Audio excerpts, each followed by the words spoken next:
What's up, everybody? Welcome. We are in our own Real Talk studios all over the world at this point. This is Niche Night, guys. And this is our biggest show here on Lazy Booking on A2D We're brought to you by our doctor, Dr. Paul Vidal in Burlington, Cherry Hill, Princeton, New Jersey. You can find him on the web, no appointment necessary. SpecializedPhysicalTherapy.com. Also brought to you by Ambuck Services. Ambuck, let them know that the fam at A2D sent you guys. You get 20% off gutter guards, gutter installation, gutter cleaning, deck installation, restoration, tree trimming, whatever you guys need. These guys got you covered. Check them out, AmbuckServices.com. It is our WrestleMania Roundtable, or round screen, guys, because obviously with the COVID-19 pandemic going on, we can't all be in one place. But hey, it kind of opened up some fun possibilities. We got Mr. Ritz over here. What's up, Ritz? What's going on, Chrome? From In This Very Ring, he's joining us, as always, Mr. Ryan Brodo and Mr. Matty Sensuti. We got Mr. WrestleMania down here, Mr. Pete Evans, and happy for the first time in a long time to have the OG, the co-founder of Actual Lazy Booking. My former co-host, welcome back. We're going to have you back a few times in the near future here. Mr. Billy Thrasher. What a cool last name, right? Am I right? I got way too much. Actually, you know what? This is the first show that I've done since we stopped doing it and you moved to A2D. Yeah. So welcome back, man. We're excited. I'm excited to be here. Thank you for having me. Yeah, man. We're all over, guys. We got Billy up in Calgary covering the Canadian side. Blame Canada. We got, I got to figure out where to point. We got this guy over here, this schmuck over here down there in Houston. Schmuck, okay. Holding it down. Mr. Stat Guy Ritz. What's going on? But guys, listen. It's WrestleMania season, and people ask, why are you guys doing a WrestleMania show a week ahead of time? Pretty simple. We want to give you a genuine, pure show. Obviously, due to the pandemic that's going on, WrestleMania has been filmed ahead of time because Orange County is being shut down by the end of the day. Yep. So, everything, WrestleMania, all the programming leading up to WrestleMania, and I believe the Raw after Mania have all been previously recorded. And in the event that there could be some spoilers that leak out, let's hope that there's not. We wanted to make sure that we got ahead of the game and we had conversations with you guys, genuine conversations ahead of time. So, with that, this is a two-parter, guys. So Saturday night for In This Very Ring, we're doing everything. That's all WrestleMania 36. But tonight, this is for the purists. This is for the wrestling fans, the fans who love the history of wrestling, who have been wrestling nerds forever and watched WrestleMania after WrestleMania. Tonight here for Lazy Bookings, half of the round table, we're covering all things WrestleMania. And with that, our QB54 topic of conversation, the best freaking tailgating game out there. Check them out, playqb54.com. Great time to have it right now. It sucks because we're quarantined. We can't go outside. Get ahead of the game. Get it now. Keep yourself entertained. And then you got it for the summer and the fall when we can finally get out of hell. So let's do Tell me how you really feel. But our QB54, well, I mean, I'm talking to you right now, Ritz. So I'm pretty sure this quarantine's hell. Yeah. Listen, we got our QB54 topic of conversation tonight. WrestleMania is Vince's greatest creation. Agree, disagree. We're going to go around the panel. I'm really intrigued with this question, guys, because there's so many different directions that we can go with this. We could talk. I mean, is it his greatest creation? Is there a superstar that maybe led and opened up the door for WrestleMania to even be a possibility? Maybe that's Vince's greatest creation. But let's see what you guys think. And I'm going to defer immediately to my co-host, Mr. Matty Sensuti. I want to hear what you think here, Matty. For me, on the question, I would say it's hard to argue against it, but I'm going to say no, and here's the reason why. I would say it's not one event that he should be calling his greatest creation. It's the entire company doing sports entertainment. That's his greatest creation. The idea of what his product is, what his brand is, what kind of wrestling he puts out, because it was vastly different from what his father put out before him. So to me, that's his greatest creation. And you could say that the reason why it's a vestige is WrestleMania, as well as Hulk Hogan, who was the big guy that made WrestleMania a thing in the very beginning. But to me, I would say it's sports entertainment that's his greatest creation, because that allowed for WrestleMania to be a thing, that allowed for Hogan to be a thing, that allowed for everything to be a thing. The idea of it, that is his greatest creation. Who wants to jump in, guys? Let's just start piggybacking off. Do we lost Pete already? Yeah, we lost Pete already. But see, Matty, I have to disagree with you. I think it is his greatest creation. Hulk Hogan was already a thing. Sports entertainment was already on the up and up. You had, the rock and wrestling connection, everything like that. The next smartest move was WrestleMania. The next smartest move was creating this worldwide phenomenon. Now, granted, it wasn't until WrestleMania 4 where it became more mainstream, more worldwide. But you needed something to combine both aspects of what you were already doing in your buildup of sports entertainment. So yes, WrestleMania, when Vince dies, the one thing that should be etched on his tombstone is WrestleMania. And I think it's his great. We talked about it off stream last night a little bit. We talked about it off stream today a little bit. It's impacted it's been a part of our lives for so long. Everybody here has either been to one or multiple WrestleManias, right? Yeah. No. No, No, who hasn't been to a Mania? me. Really? You two haven't been to Manias? Nope, not I yet. can't afford it. All right, fair enough. Understandable. But either way, it's still something we look forward to, just like football fans look forward to the Super Bowl. Hockey fans look forward to the Stanley Cup. And it goes on, right? This is our Super Bowl. This is our, I used to call it the Day of Jubilee, right? It's it's our Mecca. It's what everybody aspires to be at, where they aspire to be at. So yeah, it's his greatest creation, 100%. Do you know what's crazy? Thinking about what you just said. WrestleMania will still go on, whether it be taped or not. But this could be that first year that every record book has no champion. When you think about it. NBA probably won't have a champion. NHL won't have a champion. Those seasons aren't going to get played. But WrestleMania still continues, whether it be taped or not. And I get people being upset that they can't go, and the refund procedure, I get it, but this is the only option they had this year. Touching on Vince's greatest creation, I don't think so, because I think in order to make WrestleMania 1 happen, it took three things: Hogan, Vince, and MTV. Without the mainstream celebrities they brought in, I don't know if it would have been as big as it actually was.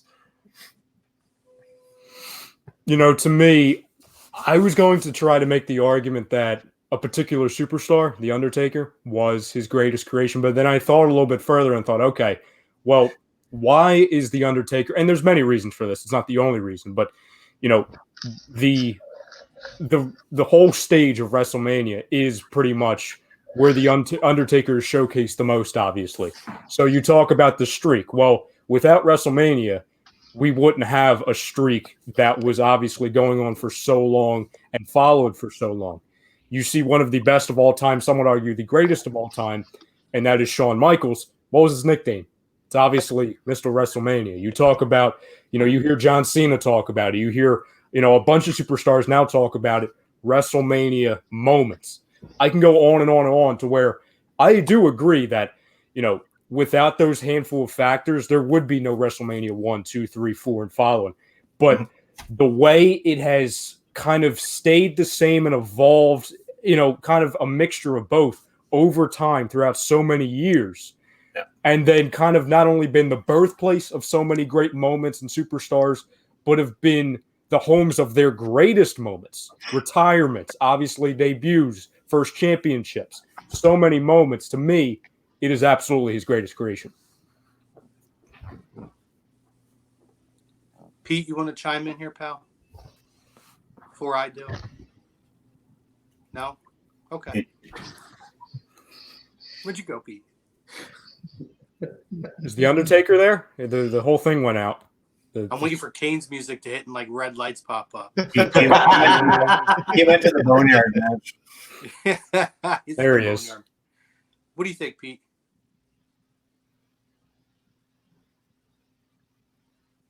Sounds good, Pete. Great point, Pete. So while figuring out his I technical can't hear issue, you, Pete. I'm gonna go. To me, Okay, yeah, go. To me, I mean, WrestleMania is something in and of itself. WrestleMania doesn't happen without Hogan. To me, bottom line, I don't care what it is. It took the creation of Hogan to transition what could be very boring scripted sport to create the entertainment aspect, to open the door for WrestleMania to be a thing. And it would have never succeeded had you not had Hogan. Billy was spot on. When you talk about the inclusion of Liberace, Mr. T, Muhammad Ali, Billy Martin, all these, the Rockettes, the list goes on of all those participants at first WrestleMania that set the trend. Hulk Hogan was the face of that they were able to transition and intertwine with pop culture. And without Hogan being the focal point and catalyst of this, no chance in hell for Vince that this actually takes off. I think it's absolutely the Hulkster. WrestleMania close second. But to touch on what you said too, the media tour that Mr. T and Hogan did was like unbelievable. So you basically had Hogan goes on to that talk show. The video's on YouTube. I sent it to Ritzy last night. Literally puts a guy in a front headlock, knocked the guy out. The guy smashes his head on the ground. Put him in the headlock there. And then Saturday Night Live, the night before WrestleMania, they were on Saturday Night Live. I mean, you can't get any more out there than that, right? And the celebrities they had at the time were massive. It wasn't like, as you said, Muhammad Ali, Cyndi Lauper was massive that year. It's like, it's just what they had. And then they had the two MTV specials beforehand to get, the mainstream out there. But did you guys know that it actually might not have actually been called WrestleMania? I forget. What was the original name? Oh, the Colossal Tussle. Oh. Also, there was Hulkamania as well. There was what? Hulkamania. Oh. I mean, that wouldn't work now, obviously, but basically they were kind of keeping on the theme of what MTV had because they had the war to settle the score, and then the other one was the brawl to end it all. Yes. And then what they did was they did a show later in the year that was the Colossal Jostle. Headline Bundy and Ock. They really bringing the heat. The name had to go somewhere, but it's like in hindsight, it was literally the best. Yeah, it was really. I mean, if I'm correct, I do believe that the Fink is actually the one who named it. Correct? He said, "Oh, there's Beatlemania. What about WrestleMania? Right? Something along those lines." I think apparently so, yeah. It's not him though. No, I guess the lore behind that was they always went with Finkel being the one that did it, but I don't think it was him. It was some other guy apparently that cornered Vince. I saw it somewhere else. I can't remember exactly where, but it was some George guy, I believe, that cornered him into it. But I guess it's better if Howard says it. I don't know. So I'm giving it to Fink. There you go. Fink deserves it. Guy's a freaking goat. I'm giving it to Fink. And like even still, like the little tidbits of the show, like if you go back and watch it, you have the backstreet. What I thought was awesome, like if you look at production value then to now, you had backstage interviews, and the wrestlers who just came out of the previous match were cutting right in front of a camera while someone else was being interviewed. It was pretty awesome. And they say Bundy won in 9 seconds, and it wasn't because SD Jones didn't do the job. And then basically you had Mr. T almost not showing up that day because he thought that Piper and Orndorff were going to work him. I mean, honestly, even if I look at it, like, let's look at everything it took to even get there and make this thing succeed, right? You touched on all of the media tour. Like, first of all, Hogan is there was the thing with Snuka, but Hogan was what elevated Piper to the level of heel that he was. They were an absolutely perfect clash of personalities. And if you think about it, who would be the face of this thing? Who else would you trot out there and say, hey, listen, I need you to go out to the mainstream public, and I need you to be able to bounce off of a nut like Mr. T, because let's be realistic, too. Those two personalities meshed in a way that is almost unreasonable. They're both just very odd and strange guys, very excitable type of guys, and it worked. It was riveting television.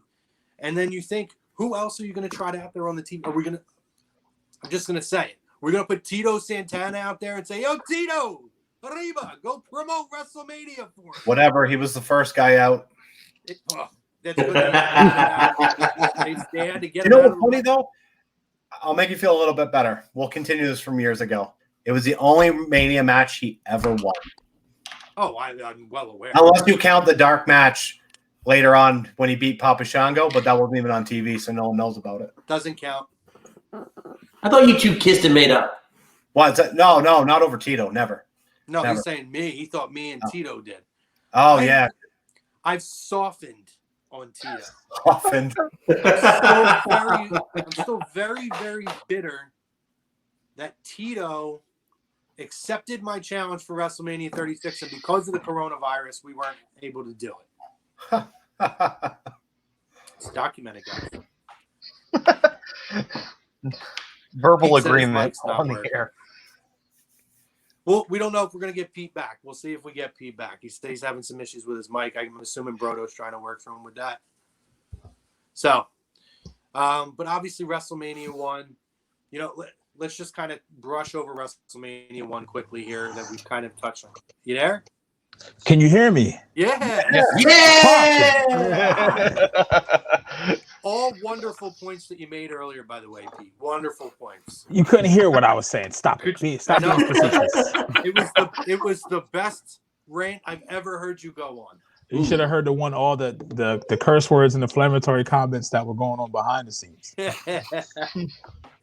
So, Pete, WrestleMania, is it Vince's greatest creation, or are you going in a different direction?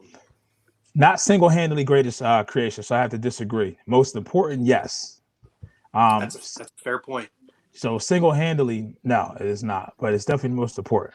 Like Billy was saying earlier, it's a collaborative. Everything had to pan out, and how much he put on the line to make it work, and what he's built off of WrestleMania success. But yes, but definitely the most important. What do you think is the most important creation then? Most important creation I would probably say would be between creating the other three. Really, and it's a toss-up. I would say Royal Rumble.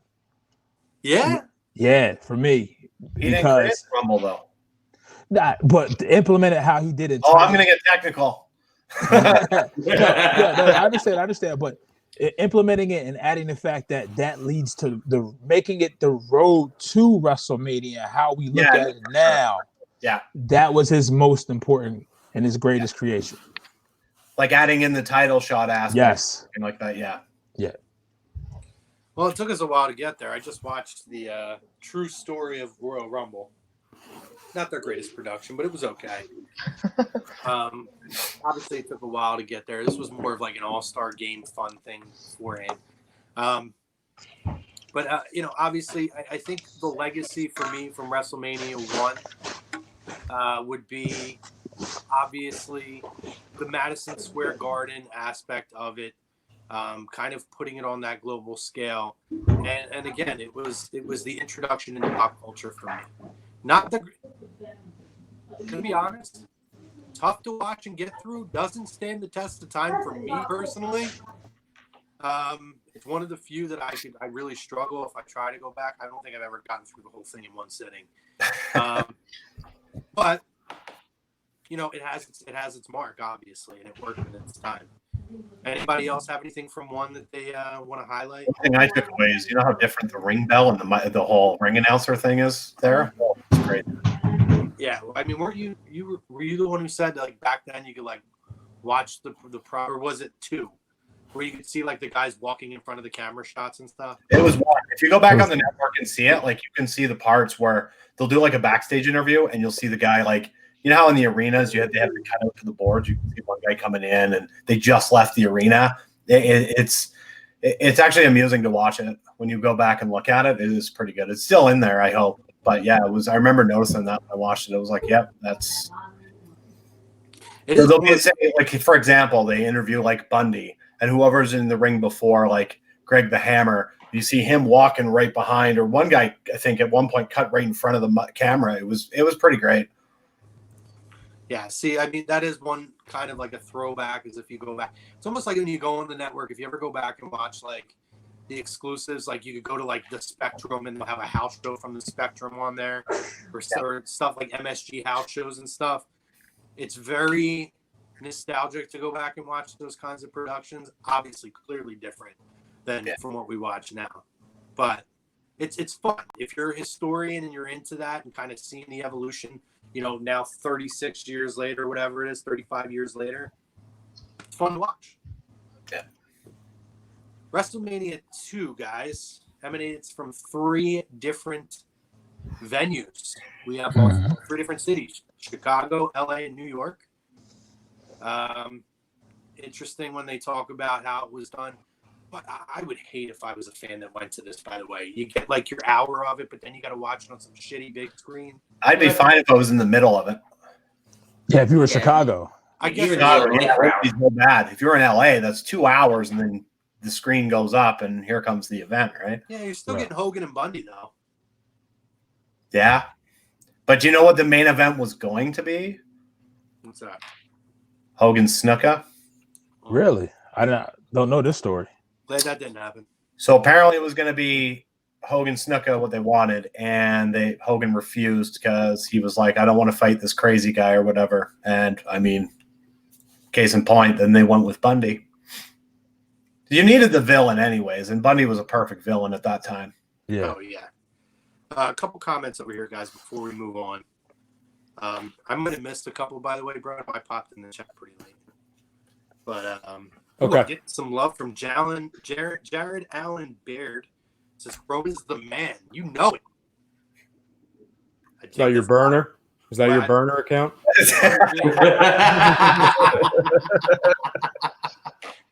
That's Andy's burner. He's envious.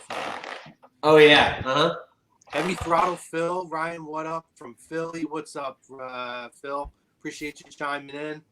Kevin Godwin, what's up, boys? Got a full house, packed house today. OGs, everything.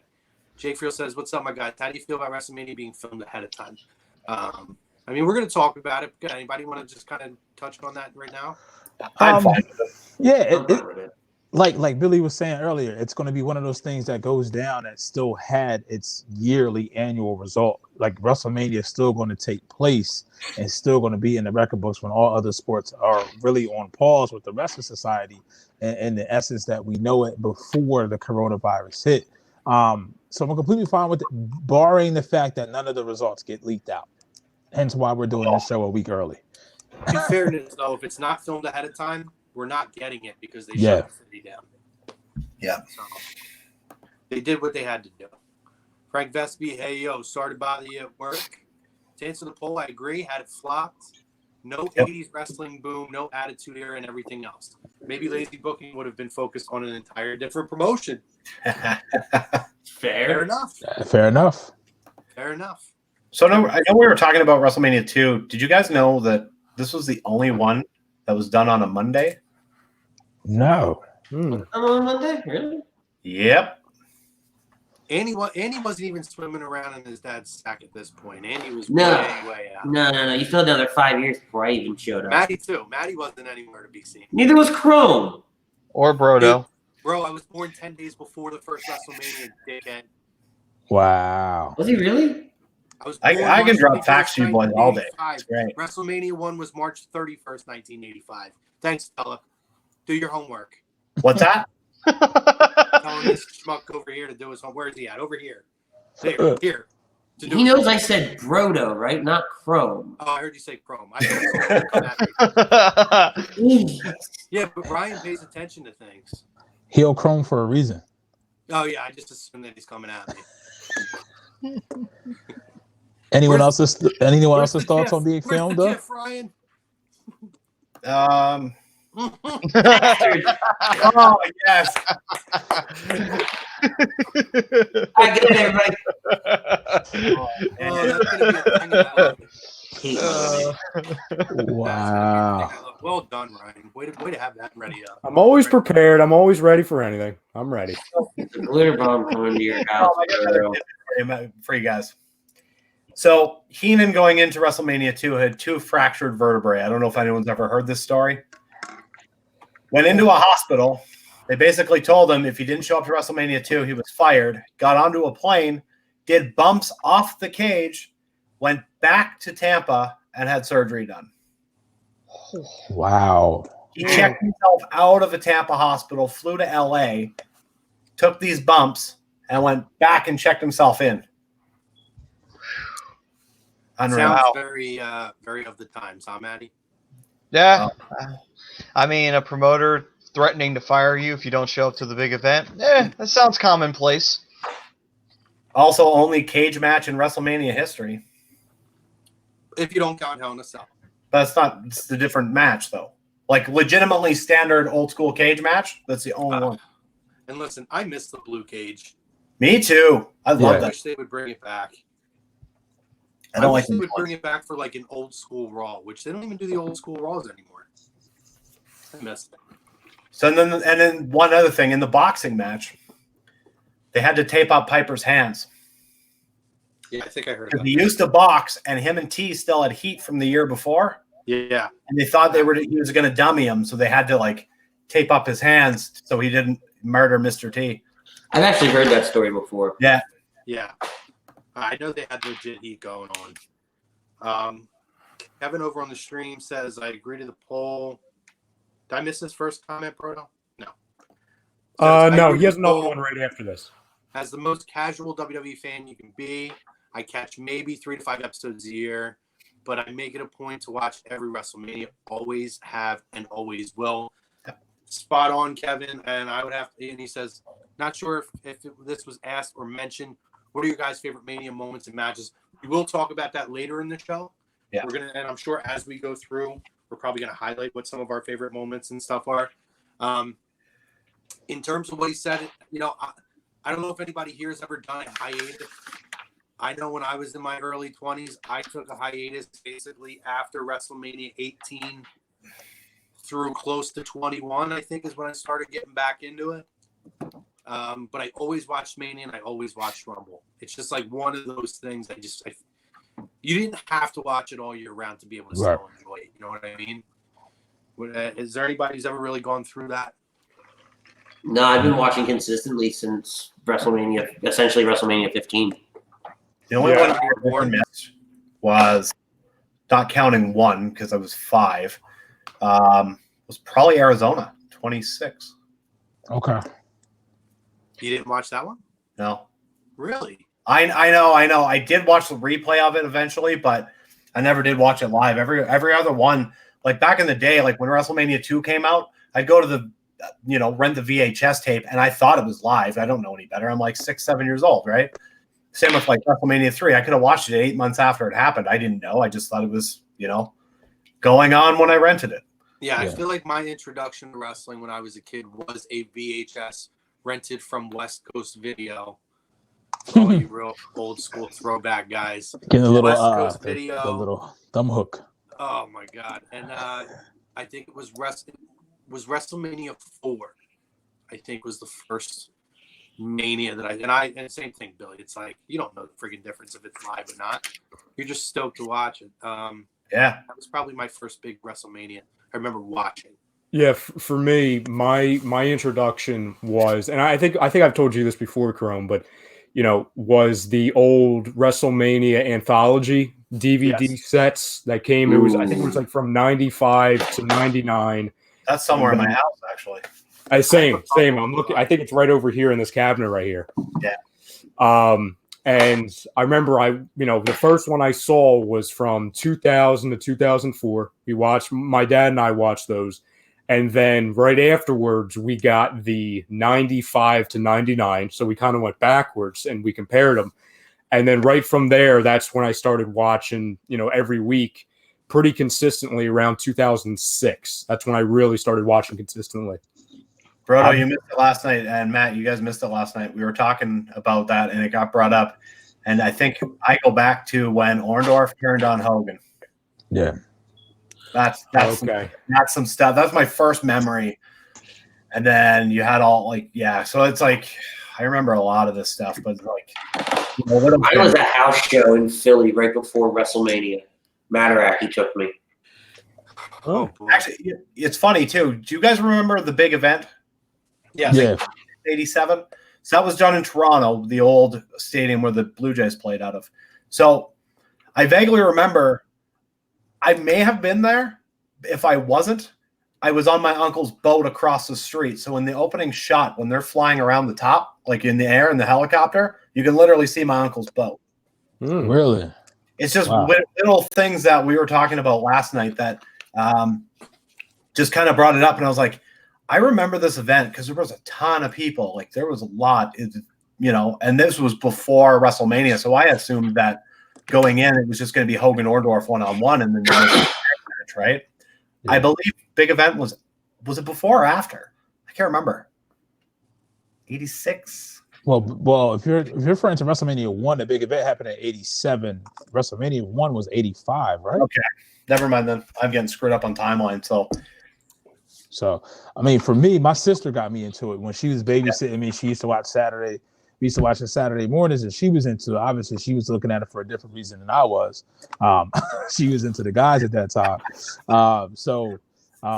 But yeah, I mean, The big event was 86. 86. So it happened in the summer after Mania 1. Yeah. Okay. Ever since WrestleMania 2, I've been in. I mean, I've watched everyone, and I've never taken a hiatus, even through the down years. Circuit, my dude. Yeah, closed circuit. We had it was Suburban Cable. It was before Comcast. It's called Suburban Cable. We had the closed circuit box, and then the money. See, I remember Garden State Cable. Yeah, well, I lived way further south than you back then. That's true. You do. Yeah, so They had a box for closed circuit. no, not for closed circuit. For closed circuit, my dad, we had it at his barbershop. He had like a hair salon and a barbershop. Okay. So it had like a commercial closed circuit. What they did in Canada was they brought everyone to an arena, and they had a 4-sided, like, massive screen on the arena floor. Really? Yeah, they did that. I remember watching the SummerSlam '89 or something on it, but that's what they used to do up there. Yeah. But And then obviously charge you to get into the building, right? So, of course. Yeah. My first wrestling I recall watching was El Gigante on Oh, Lord. WCW. Oh man. Clash of Champions used to be classic. Oh, for real. Luger turning on Wyndham was crazy. What happened to Matty? We lost Matty too. He messaged me. His Wi-Fi went down. He'll be back in a minute. Okay. Bring that comment back up. Okay. One other thing I forgot about Mania 2 before we move on was Bruno Sammartino got his Mania moment. He was in that Battle Royal. The only time he was on WrestleMania. Yeah. Brian Daly says, I was introduced to it back, I think it was Saturday afternoon shows or something like that. Was hooked for a long time. Took time off between Rock and Cena when he was the doctor of thugonomics. Been in and out since. This is true. I know Daly watched not that long ago, too, because he did give me some hand-me-down wrestling shirts that I didn't have. And they were like Daniel Bryan and Randy Orton. So, Okay. Oh, wow. Che 1082 over on, I'm assuming that's Periscope. That's my first WrestleMania was WrestleMania 9 in Las Vegas. Listen, I can't wait till we get to Vegas. I can't wait till we get to WrestleMania. Because I got to tell you, Che, it's a WrestleMania that gets so dumped on, but there is so much gold in WrestleMania 9. Easily one of my favorite. And that's aside from the fact that I don't care what you think. It was one of the coolest looking WrestleManias in terms of. Well, it was one of the first with an actual set design. Right. Yeah. They did a set. They did a theme. I was and my boy El Gigante was in that WrestleMania. Oh, What do you have in Giant El Gigante? Gonzalez. Make sure you're sticking with us, Shay, because we're gonna be rolling and we're gonna be getting to that one soon. That was Let's move on to WrestleMania. Is there any more regarding this before we move on? No. Okay. WrestleMania 3, guys. One of the most iconic WrestleManias of all time to me. WrestleMania 1 and 2 obviously put it on the map. But WrestleMania 3 and the spectacle of Hogan and Andre put this thing on a whole new scale. It strapped the rocket to the back of WrestleMania and shot it up. And that story between the two of them going in was, oh my God. Oh, it's great. When I look, and we talk about this all the time, we had a conversation sidebar last night in our conference call. When you talk about what wrestling is now and the impatience of freaking brother, and the impatience of everything that you see going on now in terms of storyline, and we don't like to let stories breathe and develop.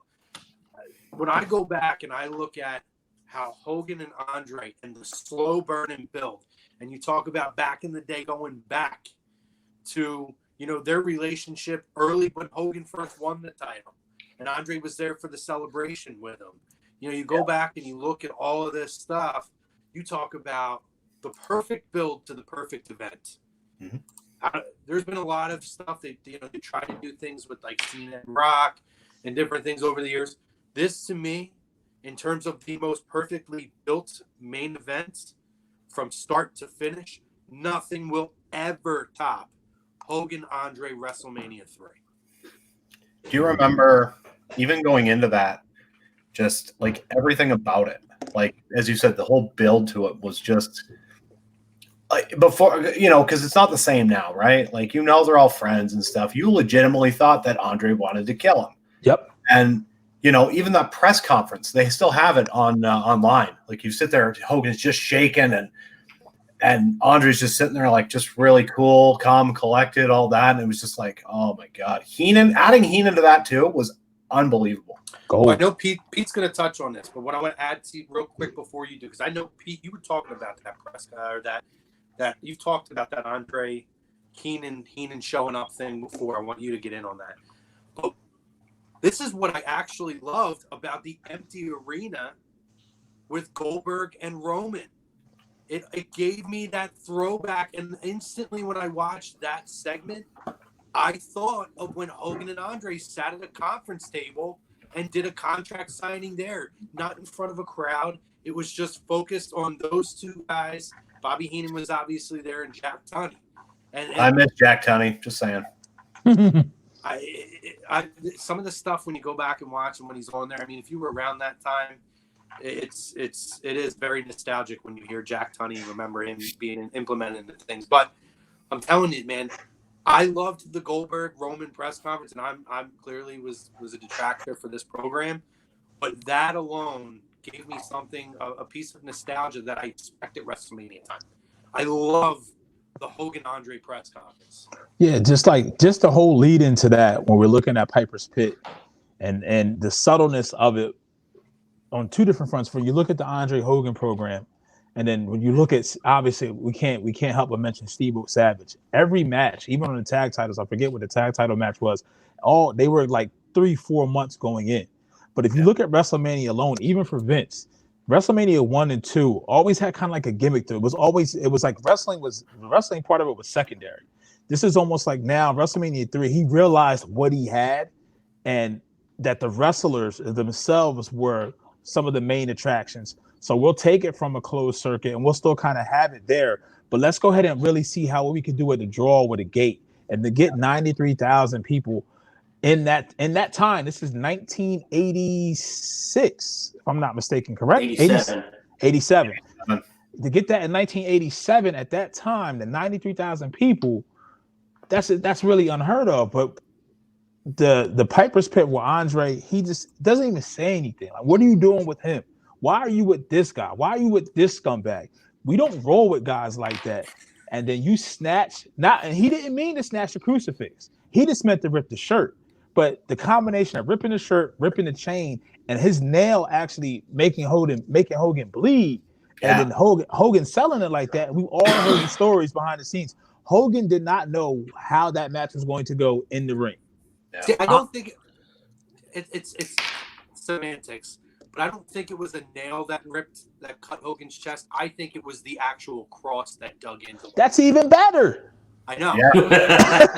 Even better. Yeah, you're right. I know Jericho in the one documentary said he thought it was a nail, but I'm like 99.9% sure it was the crucifix when he grabbed it And obviously that wasn't supposed to happen, but it added such an unbelievable element. Well, yeah, because now you look back on it, right? Like that image of the camera angle coming up, where it's coming up at Hogan's perspective. I mean, right in front of Hogan, and you see the blood, and Piper goes, "You're bleeding," and it's one of those. Wait a minute, you're actually bleeding. Yeah. You know, that's something that's iconic. And I want to touch on what Chrome said for a minute, real quick. You said that it's the whole build-up and everything like that, is the best one yet. It's even better than Bryan or Kofi winning at Mania 30 and 35, respectively. 1,000%. And it's not even close.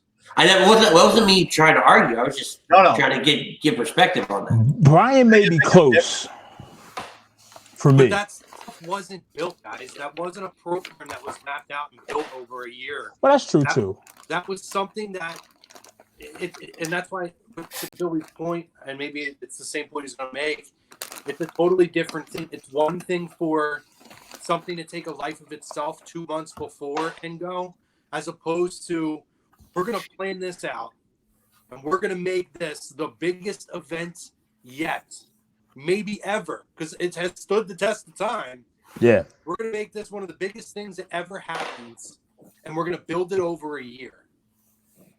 And then not only that, we're going to continue it on for another year after, which we're going to get to in a minute when we get to WrestleMania 4. That program continued to go even beyond this. There's nothing that I've ever seen be built so strategically perfect at every point of this build better than this. There's always something that falls flat or something that falls on its face. Right. Nothing about this over 2 years ever fell flat. Now, and also for this was the first time that we really legit saw Hogan as the underdog, as the champion. Yeah. Yeah. So I mean that and we're not just talking, that's like, I can't even put that, that's almost like Brock fighting somebody bigger and badder than him, because Hogan was the biggest, baddest boy in the block. You knew you were going to get those 3 punches. He was going to hulk up. He was going to eat your finisher, hulk up, boot, leg drop, good night, let's go the fuck home. You didn't know that with Andre. Yeah, I agree. And I think a lot of it too is when you're younger, you don't know what goes on behind the scenes at all. So watching this on a Saturday morning when they pull a Piper's Pit, you're like, it's the same thing. It's like there was more emotion there. It's like watching wrestling now, even for me, I know what goes on, right? So it's a different feel for me than it used to. That's why I think I appreciate back then way more than I do now. Agreed. Maddie, one thing about 3. 3 was kind of like WrestleMania's coming out party. Like beforehand, you had the 2 WrestleManias before, and they were big events. Don't get me wrong, but when you talk about the first WrestleMania, that really, set it in stone as this is the biggest show of the year. This is where the biggest match happens. This is where everything that you've been waiting for happens.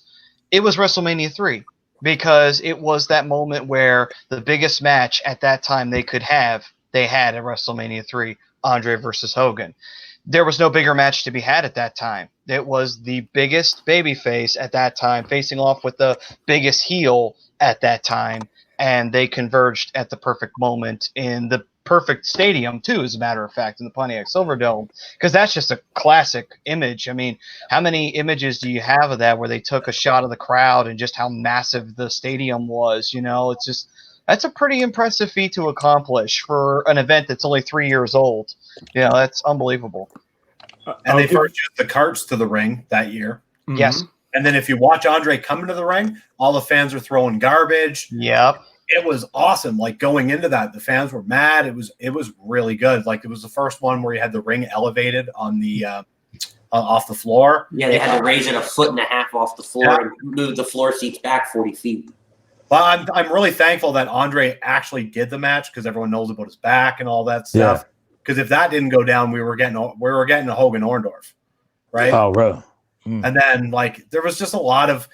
I feel like with every WrestleMania, there's a bunch of weird stuff that goes down every year. Like with WrestleMania 3, you got to fill out 93,000 seats. How do you do that? Vince kills any pay-per-view in Michigan. Yeah. You want to see it? You can come to the arena, which then causes a massive traffic jam, and Aretha Franklin barely makes it to sing America the Beautiful. Yeah. No sound check. Gotta love it. It's like she nailed it, though. She nailed it for having no sound check. Go ahead, Ryan. Bundy not supposed to drop the elbow on the little guy. Yeah. Go ahead, Ryan. I'll give you guys, and lot of stuff. this could be an example of how young I am. This could be an example of how obviously big of a moment Andre and Hulk was. Yeah. That clip was the very first, and I know this for a fact because it's just one of those things. That clip was the very first clip I ever watched on YouTube. That I used to years and years and years ago, because you have to remember in that time, that's when I was just starting to get in wrestling. I would search for that clip because back then, obviously, you don't have it, nowadays where you could just search it on freaking Twitter or Facebook or Instagram. Back then it was hard to find those older clips. It was very, very difficult unless you had like a DVD or VHS or something. So I was searching the internet, and that is how I found it. And that's where I went to, did anybody do this years ago to where like my main use for YouTube back then, I used to search like all the wrestlers' finishers, like best finishers of like 2010. Like that's what I would do, 15 years ago. So it shows how big of a moment and, obviously how big of a show that was to where that is the clip that introduced me not only to, finding clips on the internet of wrestling, but that introduced me to YouTube. You know what I mean? Yeah. That's the same thing. I remember renting the cassette for that. And it was like, was it the clip with the cross or was it the one before with the trophies? Because everyone seems to forget about the clip with the trophies, right? Which set it off. Yes, I remember that. Where Andre got the smaller trophy and then he walked out on Hogan. And a couple weeks later, that's when the cross one happened. I can't for the life of me. It was like, that happened? It was like, oh, yeah. Because it just fails in comparison to the cross, right? Right. Now, if you also remember the cart when Andre's coming out with Heenan, and he's getting the trash thrown on him, the classiness of Andre, he's waving. Yeah. The whole time. Yeah. He's waving like he's playing the face. He's playing right. And if you go two things, if you look at once he gets in the ring and he's waiting for Hogan, look at his one leg and his knee compared to the other one. It's almost 4 times the size as his regular. So I cannot believe how much pain he was in. 14 bottles of wine to do the match. Yes. When WrestleMania 3, and I just watched the True Story of WrestleMania before we started the show. Yeah. One of the subtle moments for me when I get nostalgia is Gorilla Monsoon. But when you can sometimes forget about Lord Alfred Hayes. Yeah. And when you hear you see when you hear his voice and that team, that was the original team that we had was Monsoon and Alfred Hayes. Yeah. So that just puts it in for me personally, that puts it in a whole different light as well. They had a lot that card like I barely watch any of it, but I'll gladly go watch. When you go watch Hogan Andre now, you know what you're getting out of it, right? Because he can barely move. But it's like, even to me, like it's very hard. I still think it's the biggest match in WrestleMania history. See, I never knew this until I was doing research. Bobby Heenan was out there 3 times that night. He had the Heenan family. Yeah, he did. Yeah. Race. Yep. Andre, and the other one was Hercules. Yep. Which, if you go back and watch, Hercules right in front of the camera does one of these. Billy Jack Haynes does, excuse me. Yeah. Right in front of, like, clear as day. It was like, oh, man. And listen, we would be remiss not to, before we pass through WrestleMania 3, to mention, obviously a top 3 to 5 greatest match of all time in Savage and Steamboat. Oh, yeah, 100%. You talk about, in terms of just the execution of that match, it might be the most perfect match that's ever been wrestled. Yeah, I think that's on top 10 matches of all time, easily within the top 5. Top 5, man. That match was light years ahead of its time.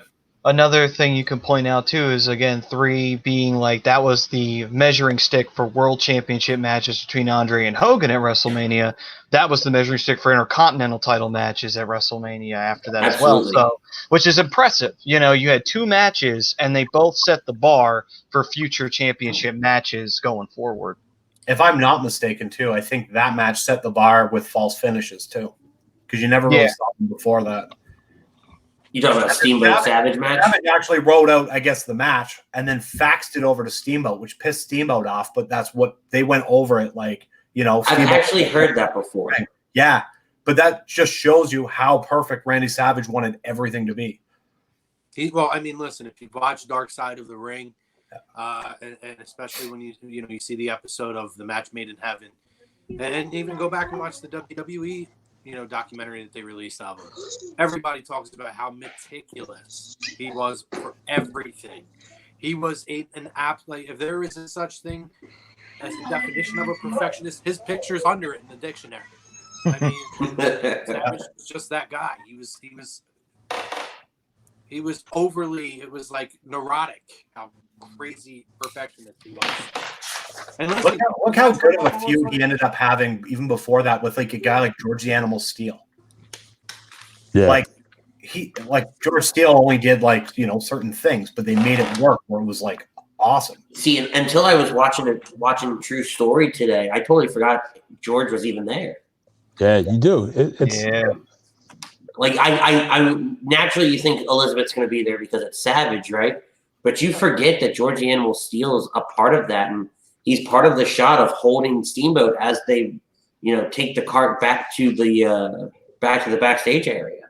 That's right. Yep. Yeah. So for us, I think that's a great point talking about Macho Man, and you already had mentioned it, Chrome, how that feud, Andre and Hogan, that was at the end that led to WrestleMania 4 right there, and that gave us Macho Man and gave us ultimately what happened because he tried to sell the belt to the $1 Million Man. I mean, what I will say is if there's any match from WrestleMania 3 you go back and watch, I would say, if you're saying, hey, watch one match from there, honestly, as iconic as Hogan and Andre is, though, it's Savage and Steamboat. Yeah, those two for sure. WrestleMania 4. Oh, all right, here we go. Brinkman. I also think WrestleMania is a waste with no crowd.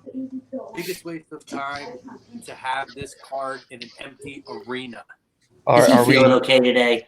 He says every match is awesome except the hack. He hates Roman Reigns versus Goldberg. And he said John Cena needs to get lost. Hot take Brinks. So should we put up a rant warning now? Listen, you can't push it back. We're gonna deep dive into that. I don't want to jump down that rabbit hole already. Tonight we're gonna be in this very ring when Andy gets to take over the reins. That's on Saturday. But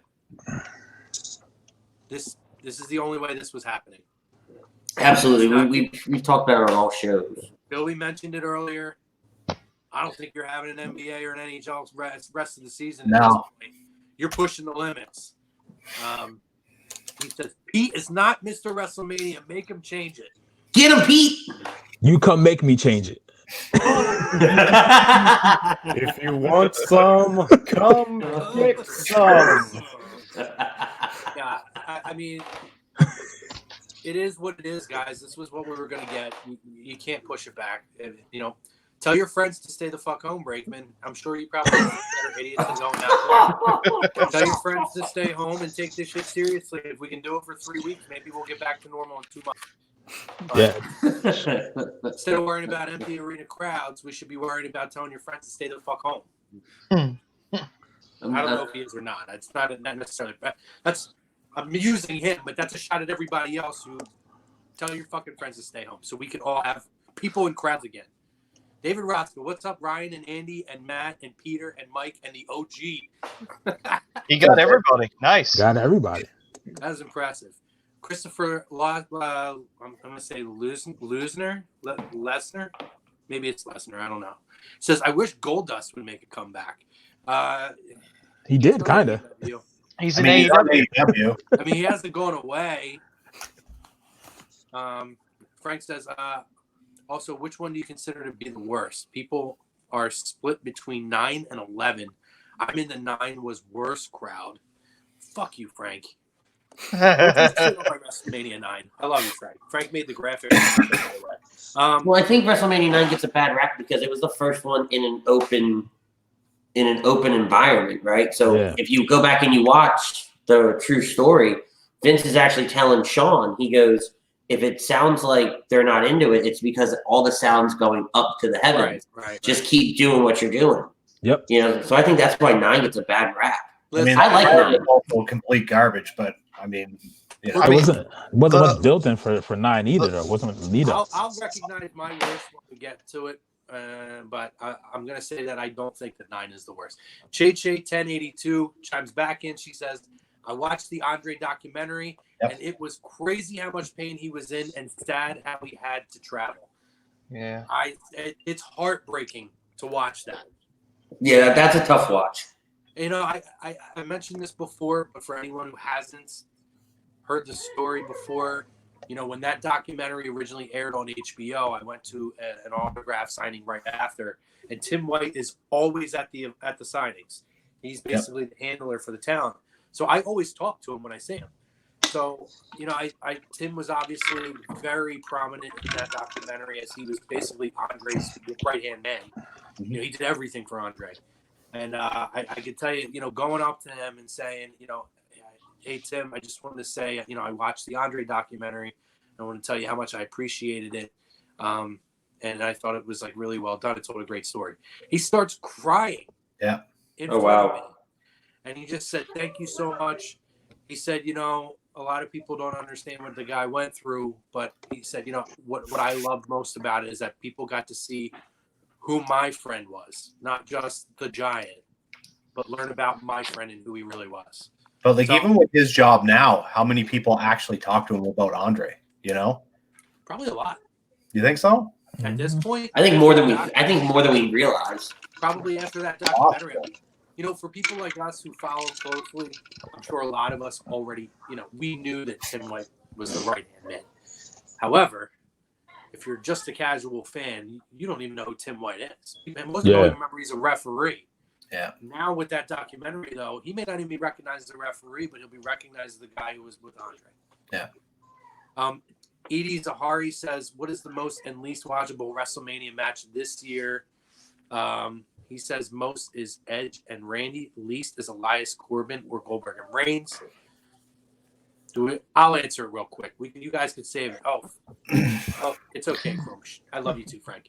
I'll answer it and you guys save your answer for that. But just so that we don't ignore it, I would personally agree with probably both of yours.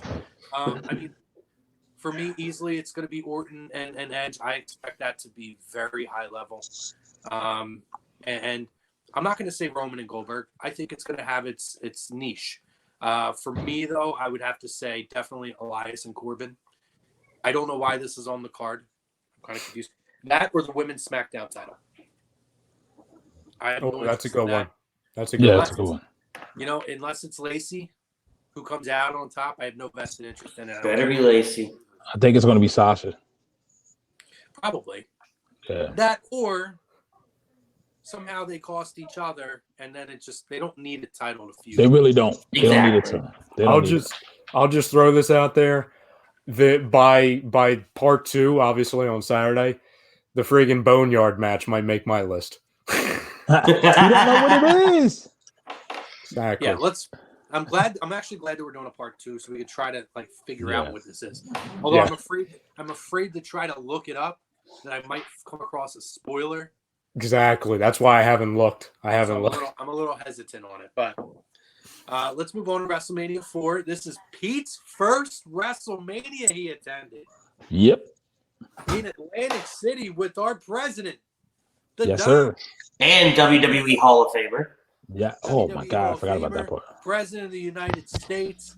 All-around swell guy handling the COVID-19 pandemic in swell fashion. President Trump. He hosts WrestleMania both 4 and 5 back-to-back. Only time WrestleMania has been back-to-back in the same city. And before you get too far into 4, it would be remiss to say that 3 holds the WrestleMania attendance record at this moment, where we're at. Yes. We're at 93,173. You know, I'll be honest. Oh, that's breakable this year. Yeah. Yeah, oh, absolutely. 100%. I mean, I'll be honest. It's very difficult for me to dive deep into 4 unless Pete wants to share some personal memories of it. To me, there's moments from this. Obviously, you had, Savage winning the title belt. You know, you had kind of the continuation of Hogan Andre, but man, this WrestleMania is brutal. The tournament didn't work. It fell flat on its face. It feels extremely, extremely long. And the crowd was kind of like that too, from what I can remember, because once Hogan was actually out, that was kind of it. We didn't know about building a star at that point because there was nobody really to pass the torch to Savage like that. Right. So it was very risky at that time.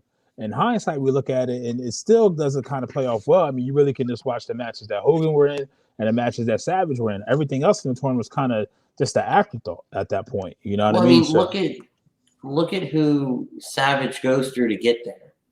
He goes through Butch Reed. He goes through Greg Valentine. He goes through One Man Gang, and then he goes through Ted DiBiase. Yeah. Like They also had to change the bracket though from what was originally posted. did they? Yeah, Mm-hmm. so I guess originally it was Roberts and Rude would have faced the winner of Morocco and Bravo, and then One Man Gang and Bam Bam, the winner of that, faced Duggan and DiBiase, and that's what they changed around. They ended up changing the bracket, and Savage wasn't even supposed to win that tournament. DiBiase was supposed to win that tournament over Hogan, but our good old Honky Tonk Man decided he didn't want to drop the Intercontinental title, the Macho Man, so they had to do something. Gotta love the fucking Honky Tonk Man. Tennessee's finest. Honestly, I mean, I still don't know that they pulled the trigger on that because Vince likes to send everybody home happy and sending DiBiase home with the title. At that time, I don't know if I would have seen that happening yet. That and I don't care who would have won this tournament. This WrestleMania falls really flat on me. It really does. Yeah. Aside from Savage and DiBiase, nothing about it really intrigues me. And it was hard coming off of 3 to go to a smaller venue and to go to that setup. Mm-hmm. It's in a tough spot. And also, I mean, the concept of doing a tournament sounds exciting for a vacant championship because you don't know who's going to win the belt. But the problem is that you got to know, okay, this is too much. You know, it was too much. You know, if they had only had maybe, how many did they have? They had like what, 16 guys, 12 guys? How many did they have? I've got it right here. I think there was like 8. In the tournament, you have 1, 2, 3, 4, 5, 6, 7, 8, 9, 10, 11, 12. Hogan and Andre would be 14 and 15. Oh. Yeah, that's 13 and 14. Wait. I'm sorry, I can't math. No, that's cassette tapes. Yeah, that's way that's way too many people when you think about it. You know, like it's like if you had 8 guys, that's pushing it. You know, like that's pushing it. But that you can space out. You know, you can have all the tournament matches to be your 4 openers, and then leave the semifinals mid, and then your main event is the final. That could have worked. And if you just done 4, then it's even more exciting because like there's only 4 guys in the tournament. There's only 2 semifinal matches. You can have those be the openers, have the hot opener, and then go right to the main event. When you know it's like, oh crap, you know these guys have had the whole show to rest. They're both just equally just as rest as the other. No disadvantages here, no buys, no nothing. You know, it would have been better if they had done something like that. Yeah, there was just a lot of unnecessary fluff and filler in this. Well, we bitch about, you know, matches on the card and how WrestleMania has too many matches or there's too much going on or it's too long or whatever. I can only imagine this had 16 matches. I can only imagine how long this event was. See, to me, you can justify a lot of the stacking of the cards that they do now, though. Well, yeah, now we can, but back then that's unprecedented. Yeah, that's what I'm saying. Well, you still have that battle royal that started the show. Which, by the way, they glued that trophy together. So when Bad News Brown threw it down, that guy wasn't breaking at all. Yeah. But yeah, like you look at that card and they put the tournament plus other stuff. It was a marathon. Not necessary. Nope. Not at all. Little tidbit for you guys. Greg the Hammer Valentine became the first guy to wrestle for all 3 belts at Mania. I don't know if you knew that. No, I did not know that. Tag team at 2. Tag team titles at 2. Number one, he was the Intercontinental Champion, I believe, and then this one, it's a technicality, but because he was in the tournament, for the heavyweight title. Okay, everyone, technicalities work. I'll take him. WrestleMania 5 also. Which, by the way, though, what great! I can't bypass this. What was great with this was the obvious setup for the Mega Powers, which ended up being an amazing program. And again, this ended up being the slow burn to a 1-year program that got us to WrestleMania 5, which we are moving on to now. You know, you look at the backstory, another one that Pete was at. Yeah, right. You were at both, right? I was at both, almost in the same exact seats. That's Nice. Oh, wow. Yeah. But you talk about also in Atlantic City, you know, you talk about the build up to get to this, another year program. You have the Mega Powers uniting, and then you have the genocides of Hulk Hogan over Elizabeth. Mm-hmm. And obviously the breakup on Saturday night's main event to get us there. You know, it was a well-built program to get to WrestleMania 5, to where we had the Mega Powers explode. But in my estimation, gentlemen, another WrestleMania that's just meh. Correct me if I'm wrong, is this the WrestleMania where it was Jake the Snake against Andre, and that's where all the stories were where Andre was afraid of the snake? Yes. Yeah. Okay. This had Big John Studd as a special guest referee. Yeah. Gotcha. One thing I forgot to mention about 4 is I was talking about how DiBiase was supposed to win. That's why we got the $8 million title. Yeah, I know that. Yep. Yeah. I remember that. For anybody that doesn't know. But yeah, it was crazy. But yeah, 5 was probably the best year-long story they've ever done. Yes. But look also who was involved. They were able to pull it off. And you had a catalyst. It was a woman. So. Yeah. Yep. And this is Michael's first WrestleMania, Shawn Michaels. Shawn Michaels' first WrestleMania, another notable thing. And Marty Jannetty's. And he was severely hungover for it too. Marty Jannetty. Oh man. If you're not, by the way, speaking of Marty Jannetty, if you're not following Marty Jannetty on social media, you're missing out. Oh, is it good? God, it's such a train wreck. Oh, I gotta go find it now. Which platform? Twitter. I'm I'm on Facebook with him. about to say Twitter and Facebook. Listen, Oh. you think Trump is good? You think his tweets are outrageous? Man, you ain't seen nothing yet. I can't tell if Jannetty's going for 16-year-old girls or what. Yeah. Oh, jeez. Well, that took a turn.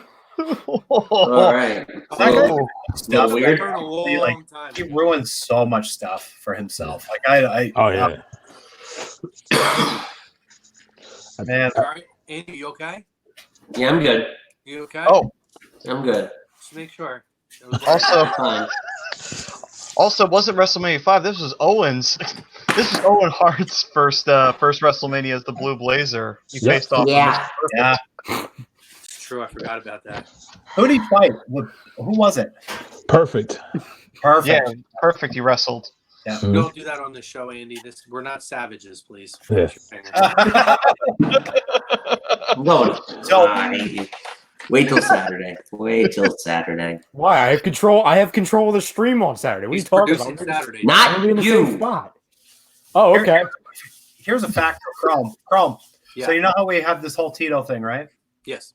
So the Strike Force turn almost didn't happen because Martel almost didn't get across the border. Nice. Huh. And then there was another one where it was like, so at the same time, I guess Clash of Champions was going on. Mm-hmm. WWF at the time decided they were going to sneak a 900 number into the broadcast so you could phone and get WrestleMania results. Wow. Yep. Wow. I would not have seen Go that. in on the other side of that hotline. You might have been. I mean, it's at the time like, oh man. And then, so the one thing we got on that was obviously Hogan, won the title back. But I almost feel like Savage should have retained. He was selling out as a heel champion all the way up to Mania. Would you have kept the belt on him? No. No. No. Even selling out as a heel, though? At that time, like I was shocked by the booking decision to put Rude over Warrior at that time, because you remember there's not a lot of TV time when they're on. So like WrestleMania was that culmination to see titles change hands and see good guys go over. We saw bad guys, we saw heels go over. Saturday Night Main Event, chances like that happening. But when it came to Mania, that was the face's time to shine. The And good guy was supposed to prevail. And you're right. And you got to think, too. You're going to have a heel Intercontinental and a heel heavyweight champion? No way. And then Warrior decided to legit hurt Bobby Heenan. Who didn't he hurt? Yeah. From that gorilla press. Oh, Yeah. man. WrestleMania 6, gentlemen. Real Billy's quick, first WrestleMania. Carl, keep the noise down while I go get my cheeseburger. to speak to Billy's point, though, about Savage retaining at 5, do you think 6 would have been as big if you would have had Warrior Savage for the title? No. Okay. Not absolutely not. Yeah. I mean, it's valid point. I think the match may be better, but still. See, now with WrestleMania 6, now you've gone into another country. WrestleMania has left the northern United States because it kind of, other than California, it stayed in that northern United States area. And other than WrestleMania 3, this is by far the biggest WrestleMania crowd to date. WrestleMania 67, 678. And this was total. And this was the first time they did babyface versus babyface in the main event. They had always done heel versus babyface, was there another point to that? I don't know. I was waiting for a follow-up. Who, me? Yeah. I started to, and then Matt started talking, so I was being respectful. Oh, I can't hear him. What? You can't hear Matt? No. Here we go. No. Okay. Hold on. My bad. We're gonna do what I did. All right. So anyway, but the fact that you had no more than 20,000 fans at any WrestleMania before WrestleMania 3, and then even after WrestleMania 6 has 67. You know, Hoosier Dome does another high number as well at WrestleMania 8. But up until WrestleMania 20, no, sorry. When they go back to Texas, when they go to Texas for 17, no more than 20,000 people are sitting there watching WrestleMania. True. With the exception of 3, 6, and 8. I found this out. So, if anybody doesn't know, I was actually at 6. And like, so if you remember where the aisle was, the WWF sign was like literally first row above it. So my uncle was doing some work for a sports thing, and I can still remember it to this day. Like it 10 years old, and it's still burned into your mind. And it's probably still my favorite WrestleMania, just because of the nostalgia. It was Andre's last televised match, which we find out later. It's just more special that way. And it was, I want that shirt, the long sleeve. I need to get it. I need to get it again. But yeah, it was awesome. It was like the fact that it's still in my brain to this day, like the whole day, just, yeah, it definitely left an impression for sure. But it had the most matches on a WrestleMania card, I believe. 15 matches. So they had 15. WrestleMania 4 had 16. Yeah, still one shot. WrestleMania 4. Yeah, okay, if you don't count the tournament. Well, but the whole tournament, the whole show's the damn tournament. Come on. So we're just wiping out WrestleMania. Yeah, it doesn't exist. What are we doing here? They had 2 matches at WrestleMania 4. I know that they have if you look at the WrestleMania 6 card, there's at least 4 matches right now, and nothing but deceased wrestlers, which is crazy. Crazy. Yeah. Earthquake Hercules. I'm looking at the card right here. Earthquake and Hercules. The entire Savage match. Valets included. Yeah, Savage, Elizabeth. Yep. Sapphire, Sherry. And Dusty, right? Dusty. Good Lord. Snuka was in that? Snuka's match, I believe. Whoever he fought. No. Who did Jimmy Snuka fight? There's 4 matches on that card. Does it have not alive. referee Dusty and Savage? Yeah. I'm wondering if it's Joey Morello. Everybody's all interested now. It's great. I think it was I think it was Joey Morello. I know. Because then really, Earthquake Hercules. Yep. And I think Brett's the only one left from his match because Neidhart is gone, Volkov is gone. I forgot. I don't know about Zukov. let's find out about this Boris dude. Is he dead? Is that how morbid we're gonna be tonight? Just figuring out who's like dead and alive. Something I had learned, and I thought it was For the record, he's still alive. Yes, he is. For those of you wondering. Is bad news Alan's still alive? No, I don't think so. Okay. So him and Piper are gone. Yes. Speaking of that match, so Andre decided to, you know how Piper did a blackface? Yeah. Yeah. So I guess after Andre decided that he was going to take the solvent and switch it out for water, and Piper went through the Toronto airport with blackface on the next day. Yeah, I've actually heard that story. That's an amazing story. Oh, man. So good. So, all right, in the interest of keeping it moving, because we're pressing on time, WrestleMania 6, let's hit the highlights of it. Billy, you were there. Tell us the vibe. What in terms of the crowd and the reaction? Because I think we all probably felt it in terms of watching from home. It was half and half. When you're talking about Hogan Warrior, half and half. Hogan and Warrior. Yeah. That's got to be one of the hottest, most electric crowds in the history of WrestleMania. Yeah. Were you a Hogan or were you a Warrior guy? I was Hogan, always. That's why you always say they made the wrong decision. Yeah, pass the torch to the wrong guy. Still better? No, it was the right decision. Look what Warrior did with that belt after. Get out of here with that. What Warrior didn't do with the belt is a question. Yeah, that even better point.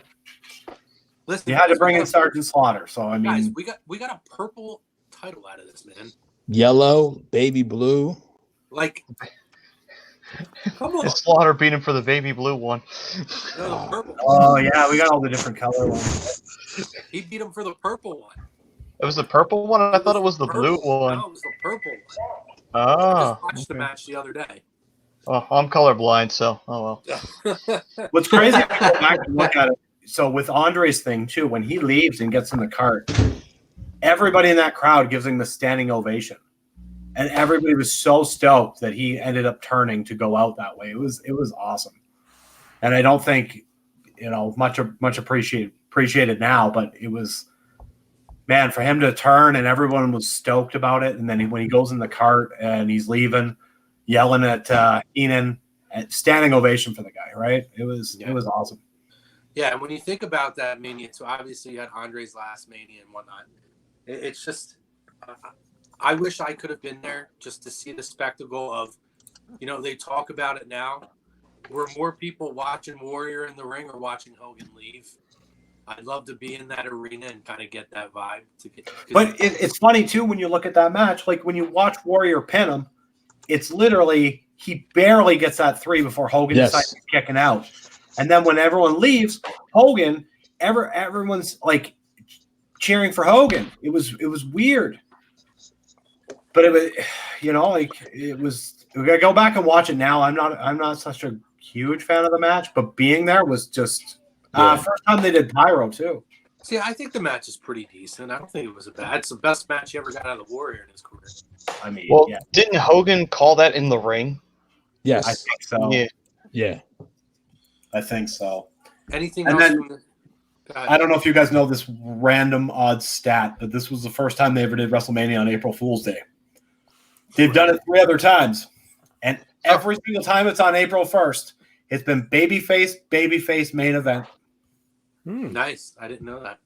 So everybody should have expected the unexpected on that day. Yeah. Was WrestleMania 17 also on April 1st? What were the babyface? I got it here. Hold on. Shawn and Cena was. WrestleMania X7 was April 1st, yes. Yep. So was WrestleMania 28 with Rock and Cena 1. And that is it for your April 1st WrestleManias. So there's 3. 4. 4. That would be 4. Yeah.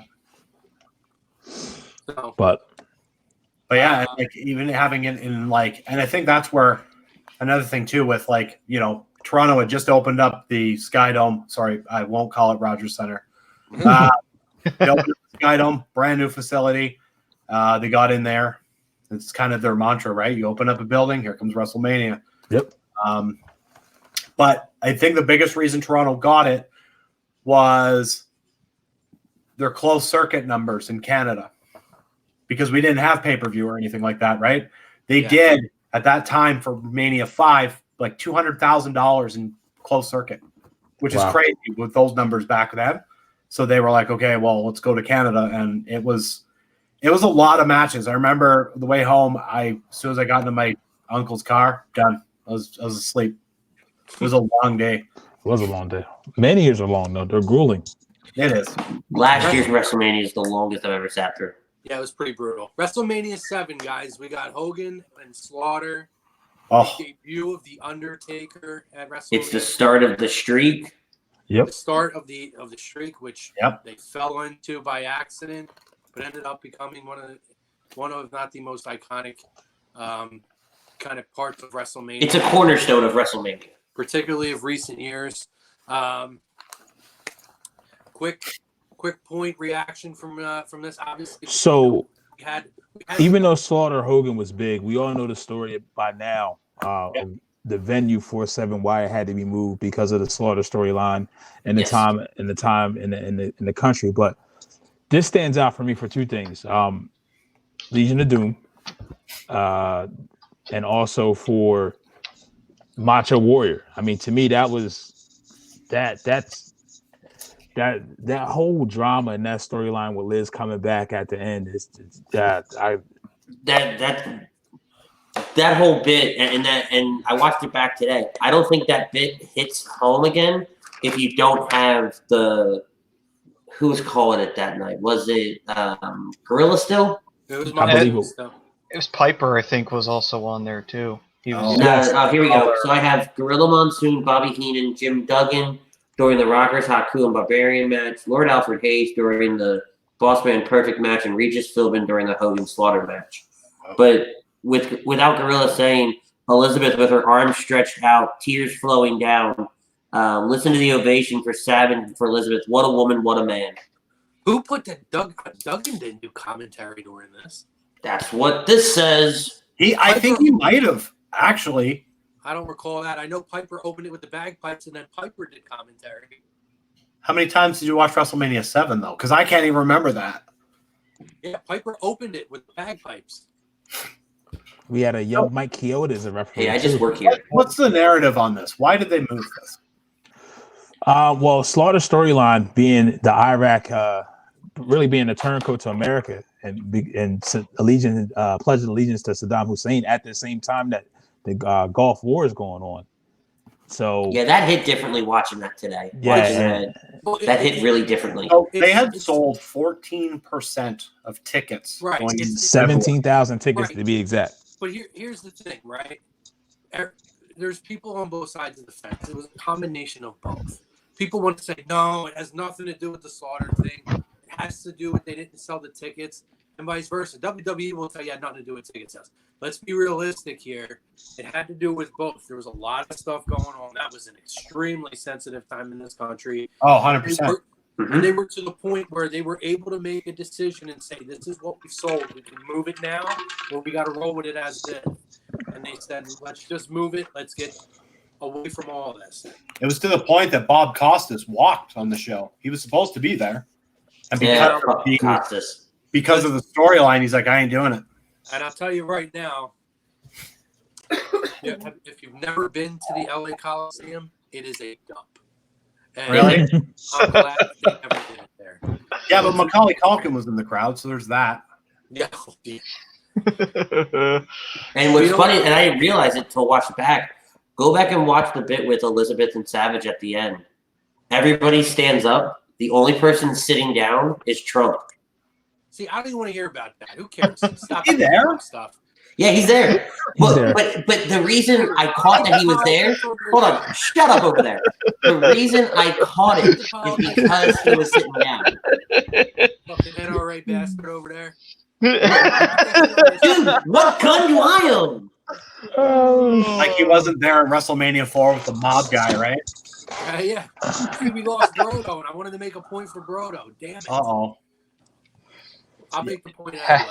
It got hashtag no politics There he down is. here at the I'm here. bottom. I'm back. Listen. here. This was the original curb stomp. Savage with how many elbow drops on Warrior? 8, I think.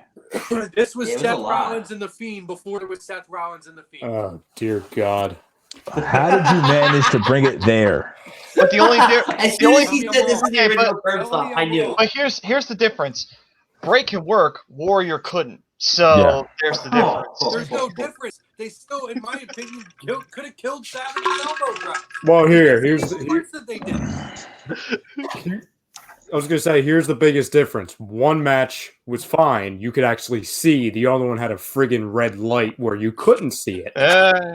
That's true.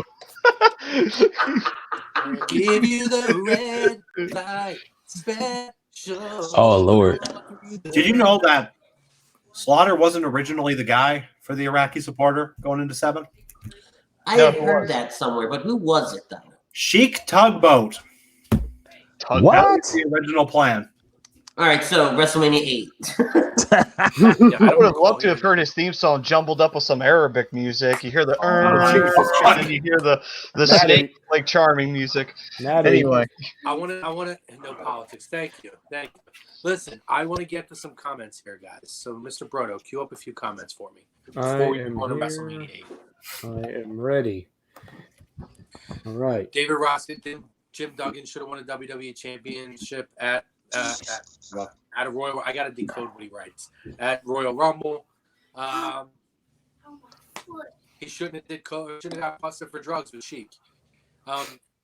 Edie Sahari says, "Is this WrestleMania this year will be unique or the worst of all time without a crowd?" I'm going unique. It's going to be monumental. We're going to talk a lot about that on Saturday. I think we all agree from some of our conversations last night.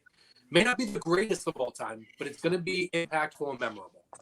We'll say that. Should WWE delay Drew World Championship win when there's a full crowd next time? Maybe SummerSlam or Drew win at WrestleMania next year. Nope. Nope. well, we don't even know when we're gonna be having crowds again. So it's you know. Edie, I go back to what I said earlier. Tell your friends to stay at home, and we'll get crowds back. Here's my question. Wasn't Brickman's now saying this is the best card? Flip Wasn't he just flopper. ripping it? Wasn't he just ripping it? No. He ripped no crowd, and he ripped Roman and Goldberg. He has actually been hard on he likes the entire card as a whole. Okay. This is great. Are we sure? I'm 1,000% positive. Give him 5 minutes and flip. Since the theme is lazy booking, just so you're aware, in that year of WrestleMania 7, Bulldog and Warlord fought on every single pay-per-view that year. Wow. Ugh. Like Yeah. against each other? Yes. Ugh. One instance where it was a multi-person tag, but they were in every match that year together. That sounds terrible. Ugh. That's like Corbin Dolph Ziggler. That'll be your Go to favorite. 8. You're going to be pumped for the Corbin match. I'm sure. Oh, I'm so excited for I it. Let agree me with tell you. Rickman. WrestleMania at Safeco Field was fire. Absolutely. That was amazing. One of the greatest of all time. Yeah. He says HBK versus Angle and HBK versus Jericho were awesome Mania matches. Agree with that. True. And he says anything with Batista was trash. Except for Oh, theme that. music. I mean, his Undertaker match was pretty good at WrestleMania 23. Yeah, And- 30 Yeah. wasn't. He was revered in 05 at 21. Everybody. Yeah.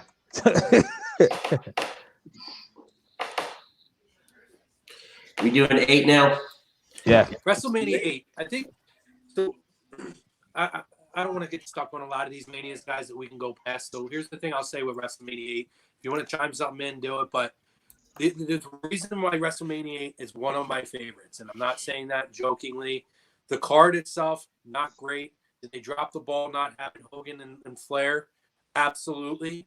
But why I love this WrestleMania is because it was the last Mania for Monsoon and Heenan as a duo on commentary. And if you go back and you watch this Mania and you just listen to the commentary and interaction between them, it is absolute gold. Yeah. And other things, I mean, obviously it's Shawn Michaels' first WrestleMania as a singles competitor. Who did he defeat? Tito. Hey, arriba, Chico. Well, he wasn't Chico. He's El Matador then.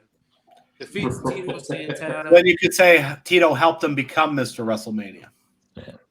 It's true. That was a launching point. And honestly, That's true. I would also say that in terms of WrestleMania, this was the worst tombstone that I've ever seen in my life. He was 5 touch feet on off the that ground. real quick. That was the year you were supposed to get HBK and Marty Jannetty, but Jannetty decided to go get arrested, that schmuck. Sounds about right. Obviously, we don't get Hogan and Flair. We do get a great match between Savage and Flair. I have to say the storyline is great, and with that, with what Perfect added to that. And then you go back and you have Sid Vicious or Sid Justice versus Hulk Hogan. You have the Papa Shango run in, and he almost missed his cue. The Warrior do the run in. It was the schmaz. It was terrible. And they don't. And Savage Flair goes on like middle of the card too. Yeah. It was only They 10 don't even matches close on the this card. It was a double Very, main event. very It's the short. First time they built a double main event. Quarter of the tickets in attendance were free. Was this? What's that? Was this? Oh, sorry. No, go ahead. No, I was just saying, like, I thought you were asking me something. Sorry, go ahead. Go ahead, do your thing. No, I was gonna say, was this the one? Was Chuck Norris somewhere in that match? Oh, That was 7. That was 7. That was backwards. What? Okay. I believe he was at 7, Chuck Norris. The one where I could have sworn because didn't he like kick Papa Shango or something? No, No, but he was at 7 or 11. No, Chuck Norris He was was- not at WrestleMania. Chuck Norris was at Survivor Series in '90. No, Chuck Norris was at WrestleMania 7. Yes. What did he do there? Couldn't Nothing. tell you. Nothing. He just He was showed up. interviewed. Oh, that doesn't count. If he sat in a fucking crowd, it doesn't count. I don't even But he was there. Your word, but he wasn't there. Stop. He fucking kicked Jeff Jarrett. Don't be in 1994. stupid. That counts. That's what it was. That was it. That's what I was thinking of. Kick Jeff Jarrett in the face. Get a clue, Andy. Get a freaking clue. Really? You're the one that said he wasn't there. Know your history. You acted like he was a featured act. Do your research. WrestleMania 9, please. Actually, they actually did Hogan Flair going into 8. There it is. That's what. There it is. The problem with that program was nobody was digging it. Yeah, Flair wasn't getting over like they thought. No. Yeah. It didn't have the same feel they wanted. And then I don't know if you guys know, if you remember going 8, you had Hogan, Piper, Roberts, and Sid all out of the company within 1 month. Mm-hmm. That's true. After WrestleMania. Unreal. Wasn't Roberts like he did the job for Taker and he was gone. Like he wouldn't do the job until he got his release. So that Pat Patterson scandal was going on at the time. And he was gone. So Jake was trying to lobby, from what I understand, for that role. Vince refused. So he's like, I'm not going out there. He asked for his release, and he said, if you're not going to give it to me, I'm not going to go out. Oh. So basically, he went out, did the job for Taker, and was gone. Wow. He ended up getting the release. But yeah, essentially, like, there's so much crazy stuff every year back then, man. And this is where we led into, obviously, the steroid scandal and everything like that, right? Yeah, that's right before that Because if you started. look at Savage during that match was wearing a shirt because he was coming off the roids. Okay, makes sense. Yeah. So, other than that, WrestleMania is not really that memorable, but I did like the atmosphere yeah, it was to it. I agree. WrestleMania 9, guys, one of the most underrated WrestleManias. And again, this is why I love it. Vegas needs a redo. Vegas needs a redo. They'll get it. It's going to come. But here's why I love WrestleMania 9. I don't want to get stuck on 9. But we've talked about the set. We talked about the fact that they went with a theme. That all is great. Again, WrestleMania 9, one of the greatest commentary performances in the history of WrestleMania. Also, JR's first WrestleMania. When JR Put him in a crazy old toga. babbling fuck like he is now. And JR actually had something to contribute back then. This to me, the commentary on this Mania is absolutely spectacular. And I don't care what anybody says. We can talk about how terrible the airbrush suit looked. I love a naked man on Giant Gonzalez with Harry Bush over his fucking suit. Do you know that I think Taker, he always did this as a rib on Pritchard. He always said, you put me with Gonzalez at WrestleMania 9, right? He would always do that as a knock on him every time he disagreed. That was the only DQ Taker ever had, too, correct? What's up? That's the only DQ match that he ever had at Mania, was that one. Yeah. My favorite one, probably top 5 favorite commentary moments ever is the Two Doinks. The commentary from Bobby Heenan during the Two Doinks is It's Two Doinks. Two Doinks. What a great illusion. It's crazy to me when you think about the original Doink was Matt Barn, who was at WrestleMania 1. Yeah, and I just saw recently who was the second Doink. It was a notable wrestler. Wasn't it Lombardi? No. I thought he was one of them. It was the dude who played Skinner. Yes, Yeah, that's what it was. right. That's right. Oh, okay. So wait a minute. The second one was the longest running Brodo's one got with Doink, right? Yeah, JR's here. But Love it. yeah, Nice. wasn't the second Doink the one who had it the longest? Bourne kind of left in a huff WWE after a little bit. No. Nah. Oh, okay. Well, if you're talking about like the actual second Doink, I love that. Wait, Donkey, Dink, Wink, Tink. Close. It was Doink, Dink, Wink, Pink, and Stink, right? Tinky Winky. No, I don't. Wasn't Stink on Lawler's team? No, that was Queasy, Cheesy, and Sleazy. Oh, okay. It was Dink, Wink, and Pink. This is where Yeah, Dink, Wink, and Pink. Yeah. this is where we've gone to. I love Oh my that. God. I Oh, love don't that search he put that. in there.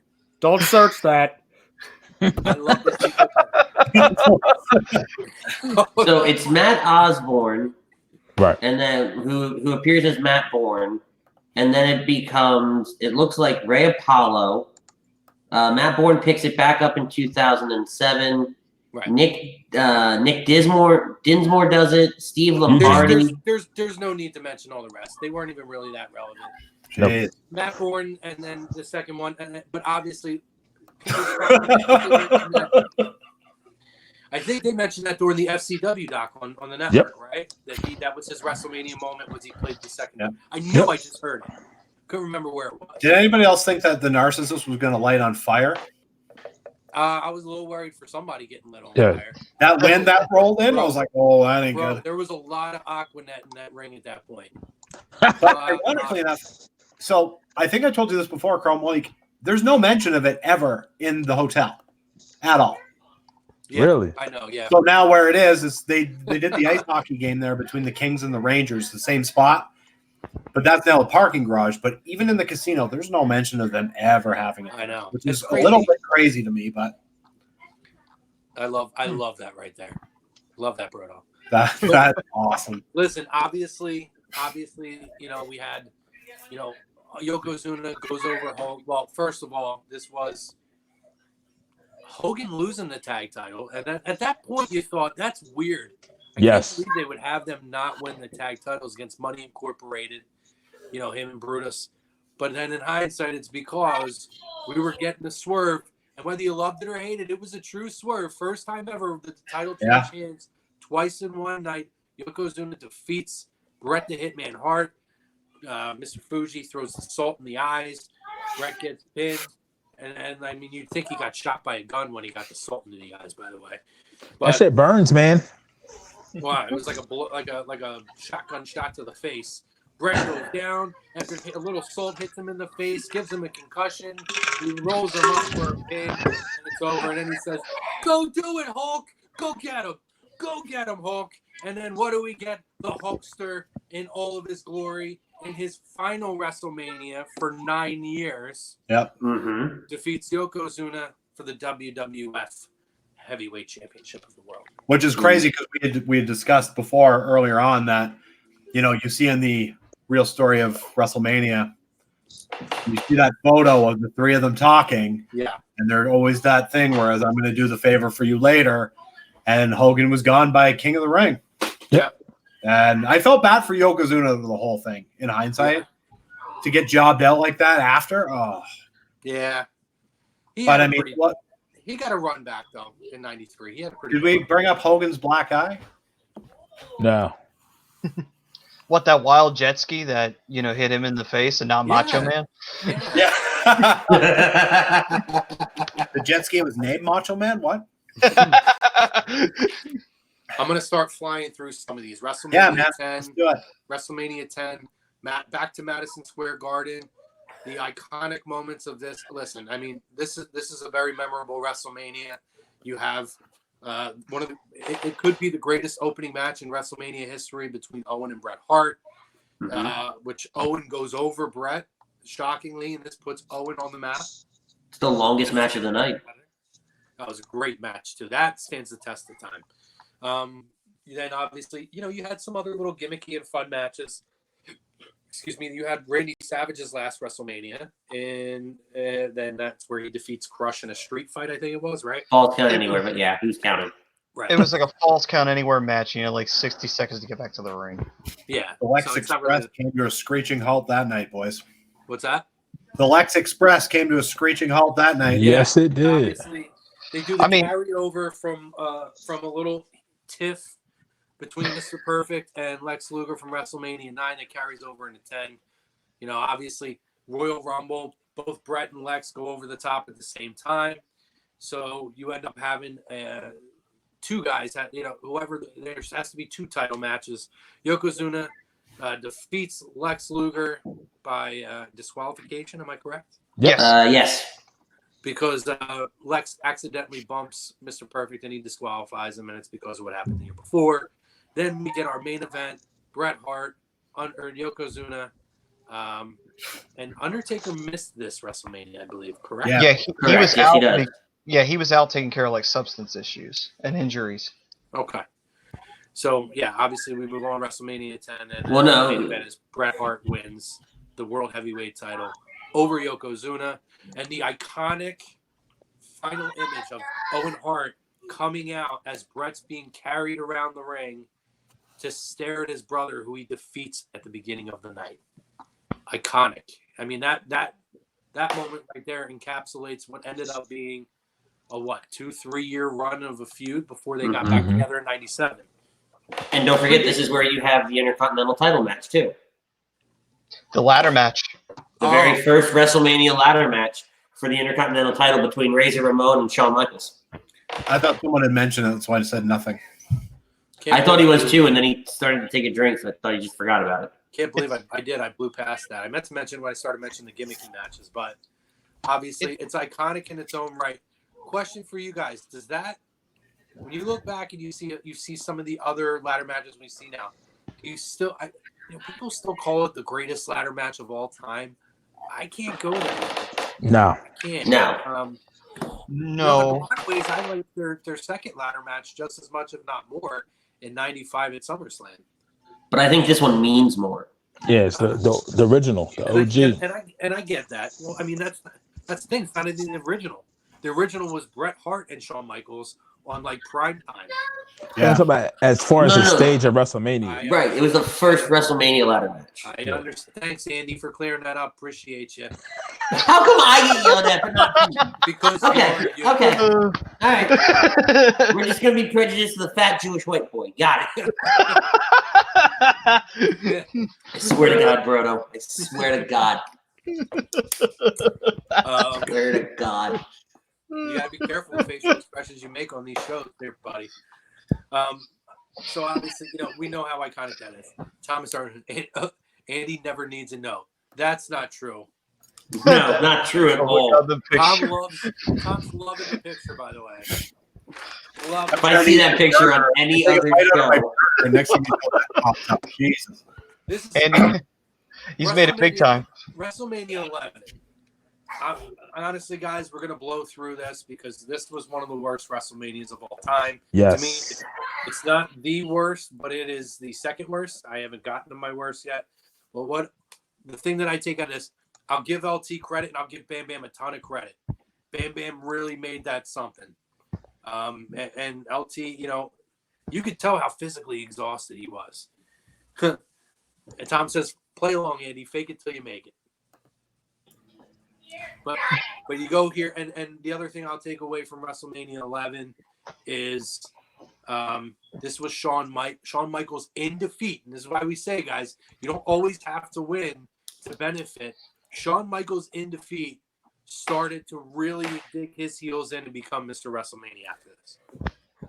I'll tell you this, and maybe this shows how lackluster this WrestleMania was. To me, my favorite memory from watching, because you got to remember, this was the first WWE WrestleMania anthology one I had, or at least the earliest.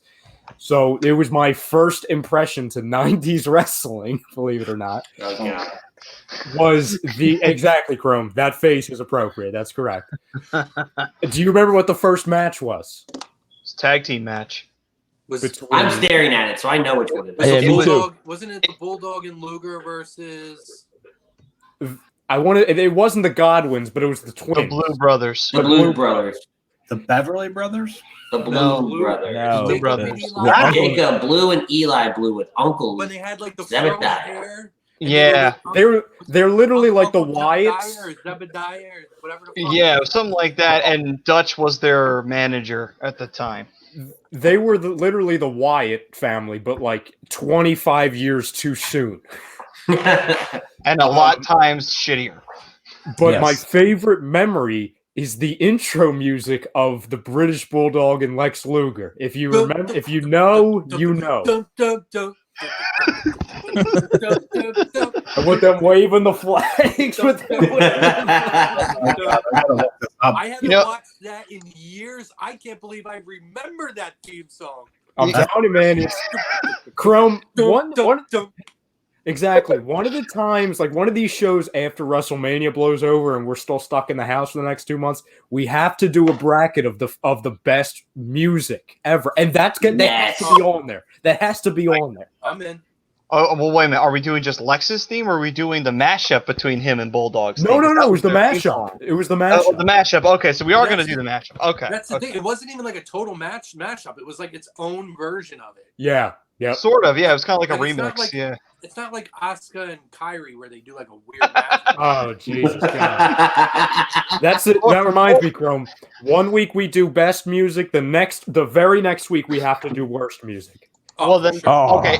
If we're going there, then RVD and Booker T's tag title, theme song is the worst. That See, one yes. has to be in there. That's a bad one. When you said RVD, I immediately thought of the TNA RVD music. Oh, But God, that was terrible, too. Yeah. All right. Moving along, gentlemen. In the interest of time, WrestleMania 12, 2 highlights that I have from here.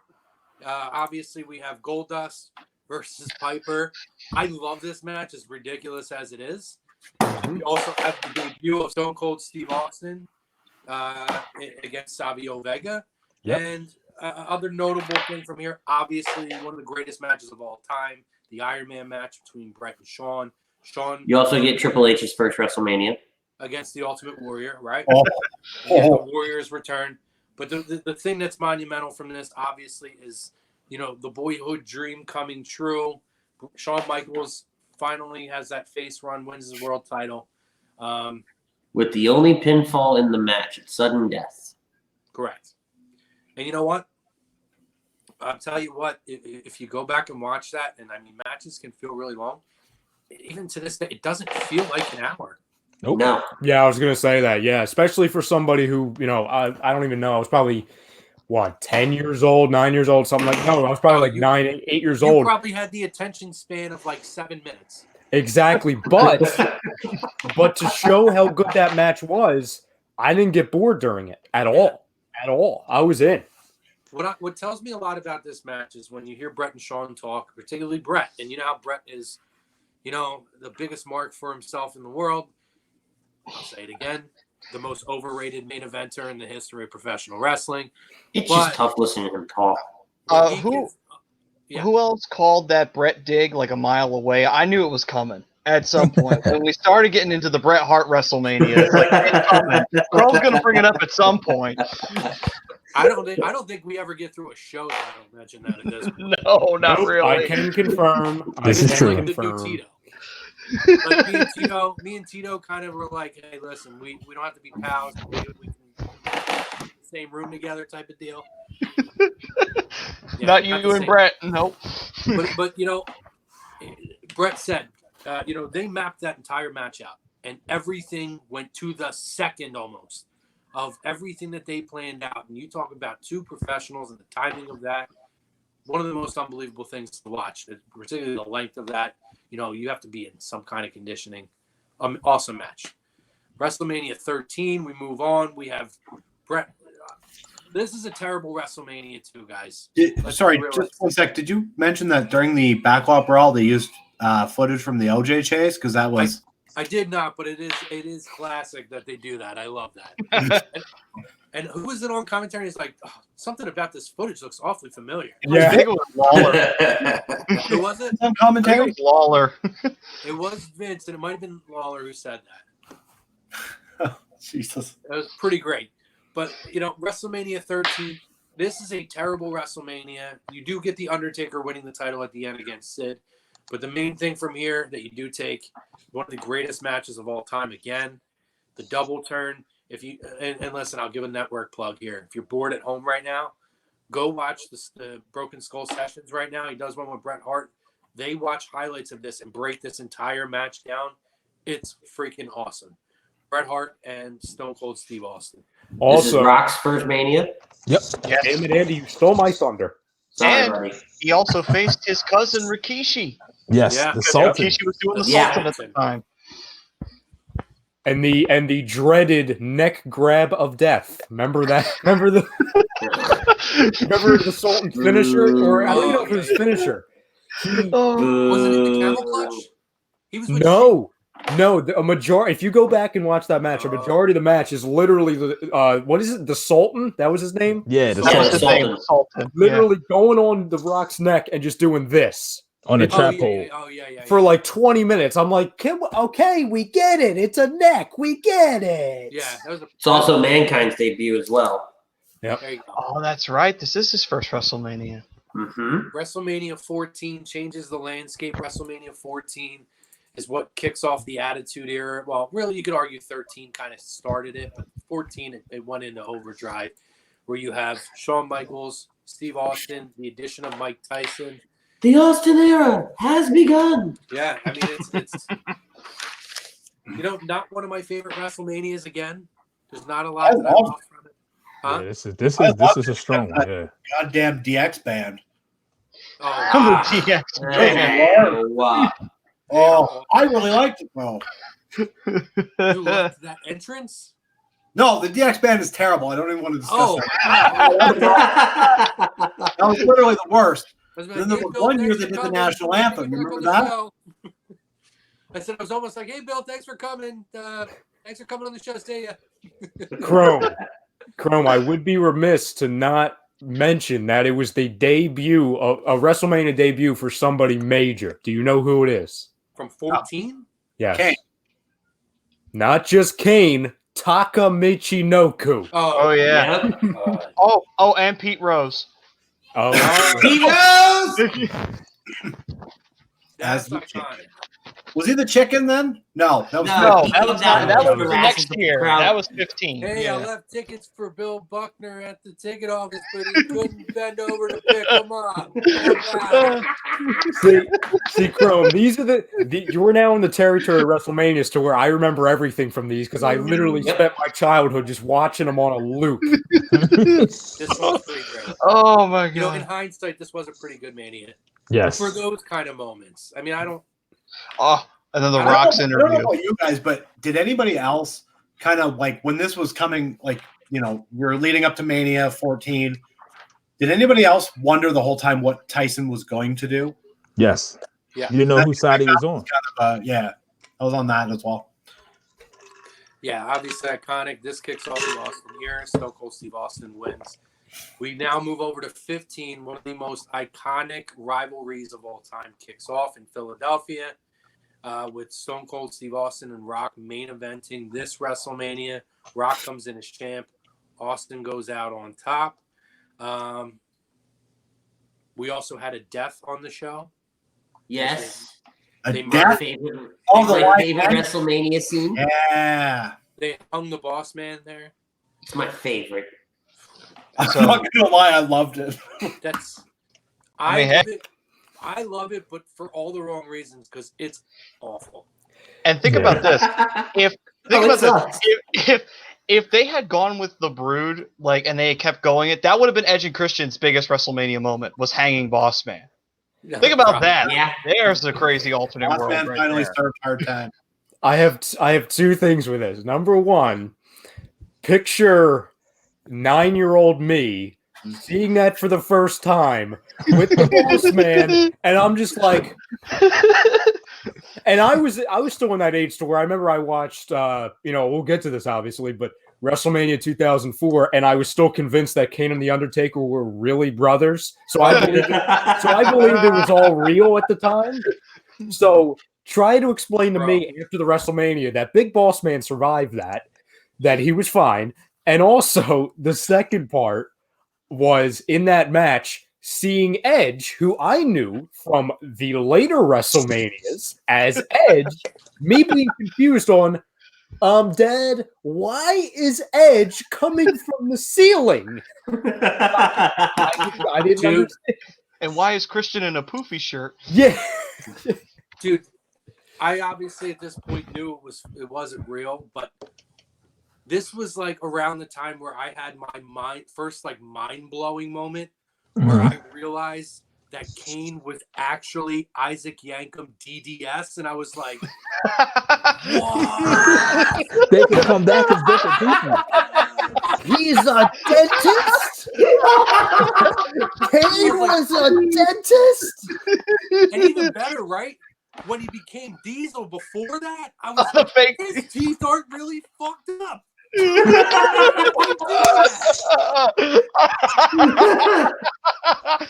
Chrome was probably like, that's why Kane is so angry all the time. I have gone through so many growth things with Glenn Jacobs, realizing his teeth weren't fucked up, that they could fake teeth all the time, realizing that they could put him behind this mess, and then I was like, I don't remember his arms being burned before. Oh. So like what? You also see Shane McMahon win his first WrestleMania match, where he wins a European Championship. Well, retains the European Championship. 15 was pretty good because 15 is where you got the double turn, right? So you had China turns on Kane, and you're like, oh, she's back with DX. And then, in hindsight, Kane's kicked out of the corporation, and then Hunter does the swap. That was brilliantly done. Love that. Also, I think that's the biggest European title match ever when you think about it. It Probably. has to be. Who would have thought? Shane McMahon, too. Yes, he did, Frank. Didn't Kane play as the Christmas creature in the territories? Yes, that's a true story. It's pretty This terrible. also sees the WrestleMania where Butterbean makes Bart Gunn go night-night. Oh. For days. We talked about that last night, right, boys? Yep. Oh, my goodness. So if you haven't watched Dark Side of the Ring, guys out there, check it out. It's awesome. It's on Vice. They just did a 2-part special on the Benoit murders. One of the episodes this season is about the Brawl for All. I am so excited to watch it, and I don't even know why, because it was so ridiculous. I will tell you why. What? I will tell you why you're excited. Because you're going to hear Jim Cornette yell at Vince Russo some more. That's what's going to be the fun part of it. I'm fine with that. Yes, and I want to see if they have Bart Gunn on there to talk about it too. Hopefully. Oh, yeah. And by the way, sometimes it's the little things in life. It's a pleasure when you watch someone's career end like that. The moment that Butterbean just knocked him out, it's like, well, that's it. Bart Gunn's gone. Whatever they built up for is gone forever. And obviously the backstory of this too is this was set up so that you would have a legitimate boxing match between Butterbean and Dr. Death Steve Williams, R.I.P. And and ultimately he was upset in the second round by Bart Gunn and knocked out. And Bart he was knocked out pretty cold from an uppercut. rolling through everybody, gets to the final against Butterbean, and I'm telling you, even if you're not a wrestling fan, if you like boxing and you like knockouts, don't have to watch much of the match. Go on YouTube and just type in Butterbean WrestleMania Knockout. It's only 35 seconds. What match is there? You will never, ever regret that. It's amazing. And I loved it. I shouldn't love to see that kind of brutality, but I fucking do. Yes, you should. It's the little things in life, man. It really is. Seeing Bart's head just go around like a bobblehead, you can watch that all day. WrestleMania 2000, we have the iconic ladder match. Honestly, this was a McMahon in every corner type of deal. I actually like that match. Did you guys watch 2000 on pay-per-view? I did. Yes. Not only did I watch it, I watched the all-day. Yeah. Oh, we had such a problem with that at my house. I had 12 hours of WrestleMania, and by the time the whole thing was over, I wanted to die. Oh, no, I was a kid in a candy store once we got it working. I went to my neighbor's house. My neighbors ordered it. And, I wasn't, that close with my neighbors, so it was kind of weird to hang at their house for, 14 hours. Yeah. But I was invited. I came over, and they were very nice. They fed me, and they gave me WrestleMania to watch. I was all in. Let's go. Yeah, it was 12 hours, man, and it was just, oh, my God. I loved it. I will say this, though. They decided to finally say, hey, you know what? The good guy's not going to win this time. Usually the good guy always wins, but you know what? This year we're going to do something different. Let's have Triple H retain the title just to piss the fans off just a little bit more. Yes. This time around. Worst The booking iconic decision in thing Mania about this- history for me. What is it? That was the worst booking decision in Mania history for me. The thing that comes out of this, the iconic thing that comes out of it is obviously it's not technically the first TLC match, but it's the ladder match, the first triple threat ladder match between. It's part of the setup for that first TLC match. Right. This was kind of the precursor to kind of show you what you were going to get. Pretty awesome, guys. I mean, that to me was a launching point, though. As much as I don't love this Mania, things like the Hardy Boys, the Dudleys, and Edge and Christian, this was a launching point for the next, what I would say, at least 3 Manias. That might be the best stretch of 3 in a row ever. I do agree with that wholeheartedly. And the second thing is this WrestleMania is home to, in my opinion, like we talked about last week, a top 7 WrestleMania match of all time. Hardcore Battle Royal, right? Absolutely. It makes no sense, and you're beating the hell out of Viscera with an air conditioner. There's nothing better I'd rather than that. watch the gimmick battle royal that Iron Sheik wins than watch that. Listen, that'll always have a special place in my heart, so I can't get too mad at you. You don't like Crash Holly winning after pinning Hardcore with a candy jar? Well, here's the thing, Andy. We still don't know who really won that match because they botched it. Remember they botched it with the time? Oh, yeah! We still don't know who really was supposed to win that match. Yeah. And Crash kicked out, and they still counted they didn't even count the 3, but they said Hardcore won the belt. How? Oh, they did her like Wendy Richter. Oh, Matt, I didn't get that 82 reference, says, I man. think the Dudleys had the beat TLC matches. Had the best. The best. Best. Okay. Oh, I mean, that trio, all 3 of them. Did they ever win one, though? It took all 3 No. of them to create No. that magic. The Hardys never won one, and the Dudleys never really won one. They were the 2 teams that always lost. And I used Edge to and get Christian won all of them, except for one, which was won by you-know-who and Jericho. So, Okay. And that used to make me so angry watching those because I love the Hardy Boys and the Dudleys. I'm like, why is Edge and Christian winning? They just won it last time. God, I used to be hated them so so angry. much back then. For the benefit of flash photography. Screw That them. bothered me so much. Screw them. Wasn't that the year you got the WrestleMania California song too, which made no sense? For our family out here on A2D Radio, for the benefit of flash photography, we're going to do a 5-second Andy Ritter face. Don't you do it. Yes. Don't you do it. That's a great Don't you do it. idea. I hate you. Oh, there it is. Look at that thing. Hold on, Look this way, at this way. Love it. Payback's a bitch, boys. Oh no, Andy! It's Andy. The picture's stuck somehow. I can't get it off the screen. Oh, this is the Roto? Oh no, my This is the computer greatest has WrestleMania frozen. Roundtable ever. Roto. You know what would make that perfect? The Price is Right, like whammy music. You know, You just have the picture of Bum-bum-ba-dum. So anyway, moving on to arguably the best WrestleMania. Yeah, listen, WrestleMania 17. WrestleMania 17, if you go back and you watch it, you don't have the Andy face. Damn it, Bruno. That was the cue. My screen is actually stuck. My screen is actually stuck now. I can't see anything. WrestleMania 17. Andy, were you yelling "come on" to get the face up, or were you just upset that Chrome brought it up again? Can we talk about 17 now, please? WrestleMania 17 was iconic. Yes. There he is. WrestleMania 17 might be the greatest WrestleMania of all time, top to bottom. Yep. This one, we could take a couple of quick minutes on it because I think it would be a disservice to just brush past this WrestleMania. I'm gonna let you guys. I'm gonna start with. Is Ryan still there? Yeah. I'm here. I'm just trying to fix my With screen. Ryan. We're gonna work our way around to Andy, Billy. We're gonna go around. Okay. What is your favorite moment, or if it's mentioned, give us another iconic moment or something or match from this WrestleMania, because this is arguably, if not number one, it's the top 2 or 3 WrestleMania of all time. Go ahead, Okay. Bruno. What's your favorite? You pulling up the card? Is it? Oh, it's me. Mm-hmm. Yeah, we're starting Oh, with my you. bad. My bad. I didn't hear that part. This is also Miami bathroom time.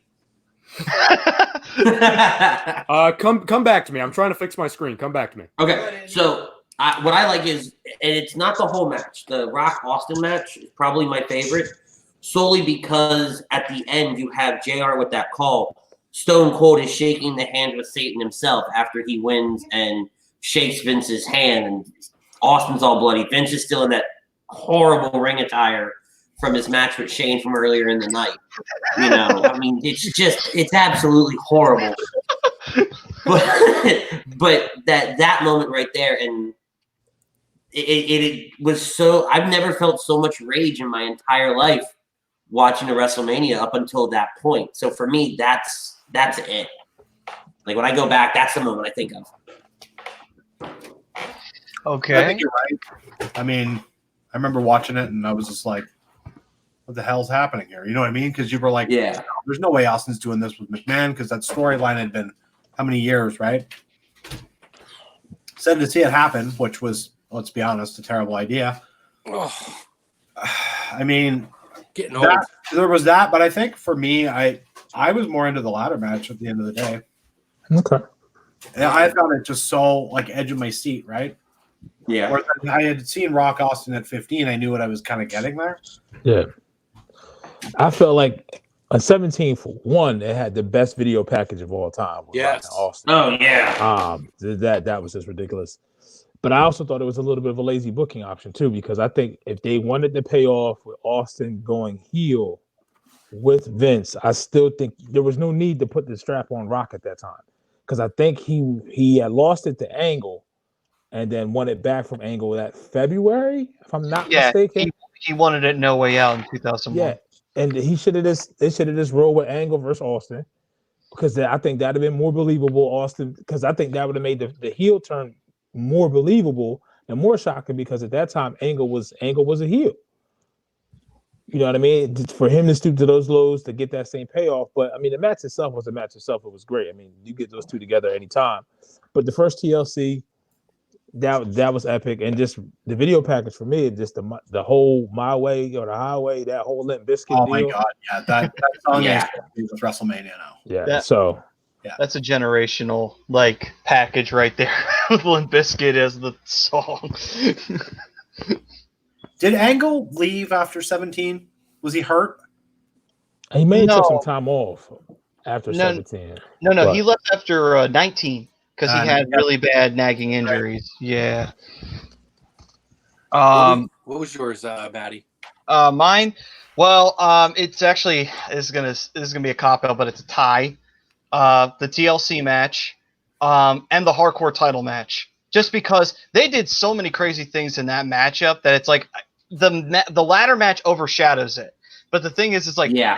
they went through a wall Raven almost cut the feed off to the pay-per-view. I mean, what more could you ask for? A He hardcore ran him championship over match? with a It golf was cart. it was everything. It was like, that's the best hardcore title match they've ever had. They never topped it. The best one, period, between those three.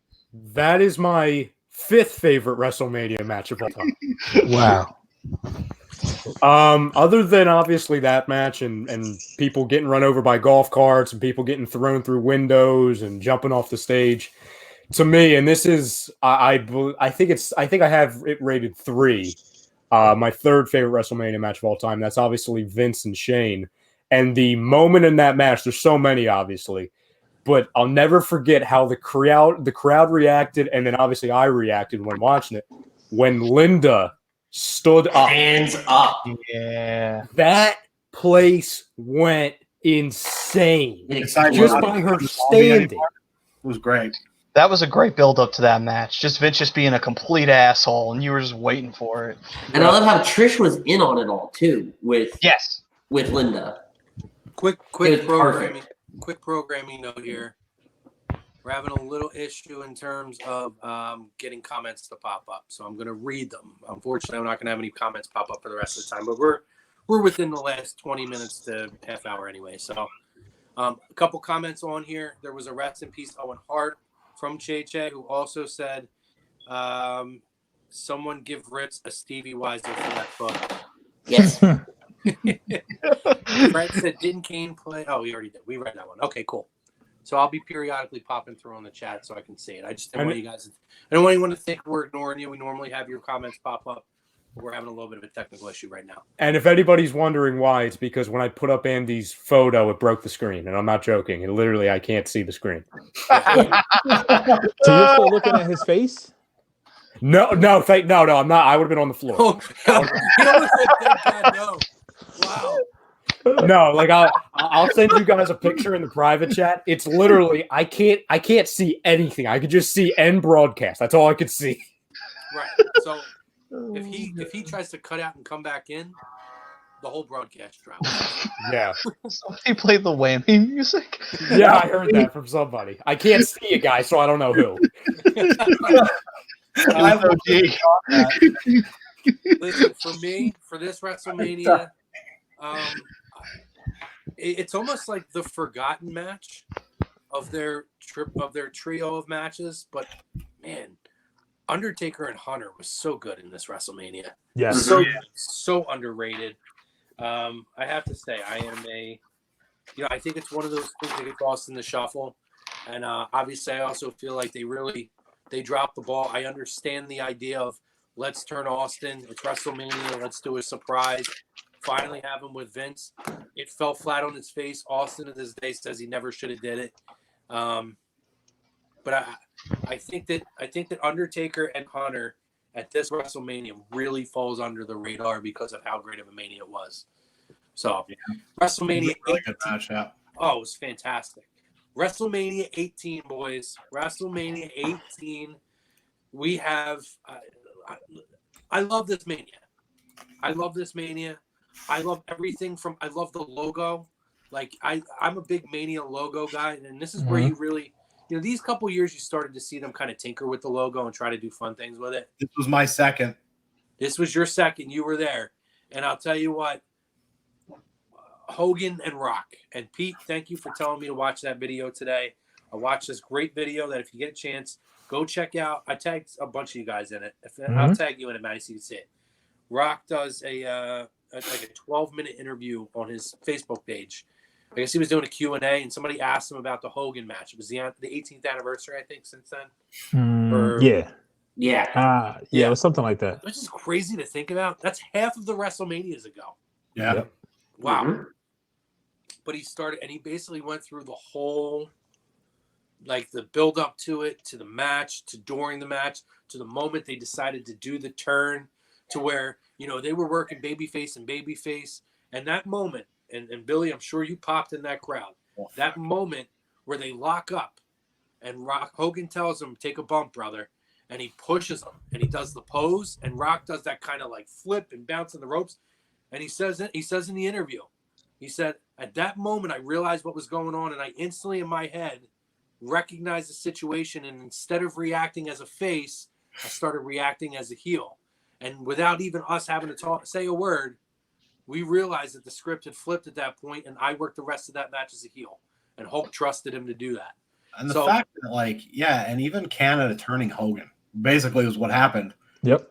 The fact that even at the end of that match, Hall and Nash come out, and then they start working them over. And it's like, man, just that crowd, though, it's something you can't. Like I said to you guys last night, that crowd was amazing, but I would rather have been in the next night in Montreal.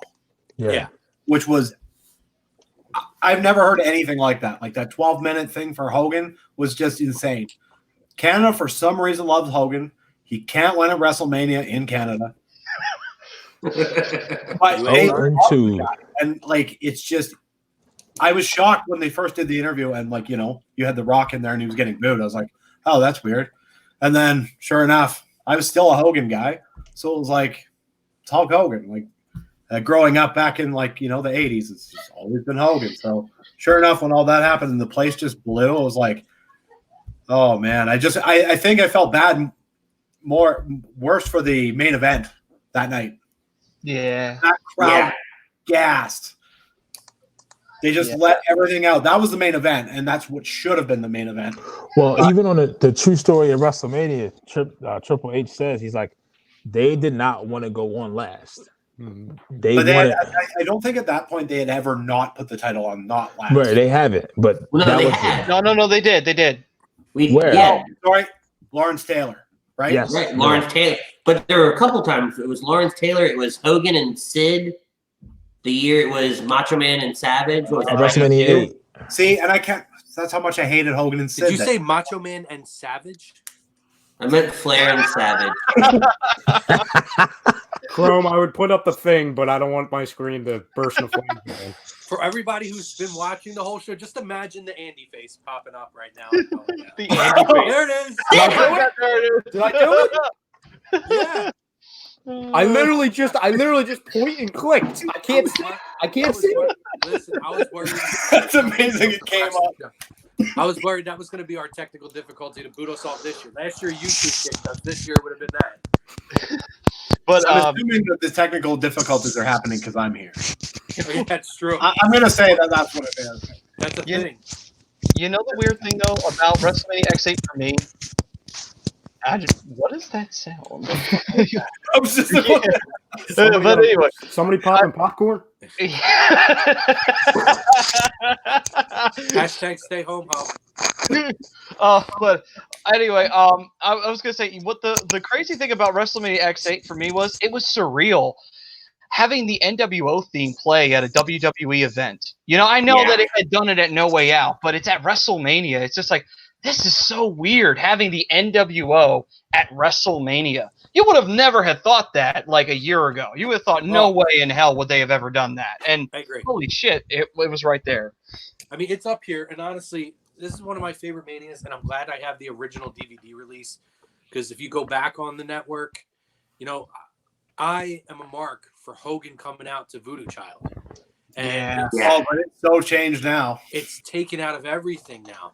Yeah. And so I love the fact that, like, I have some of the original releases of stuff that I can watch it in its truest form. But I agree with you, man. I mean, that was one of those moments you never thought you would get.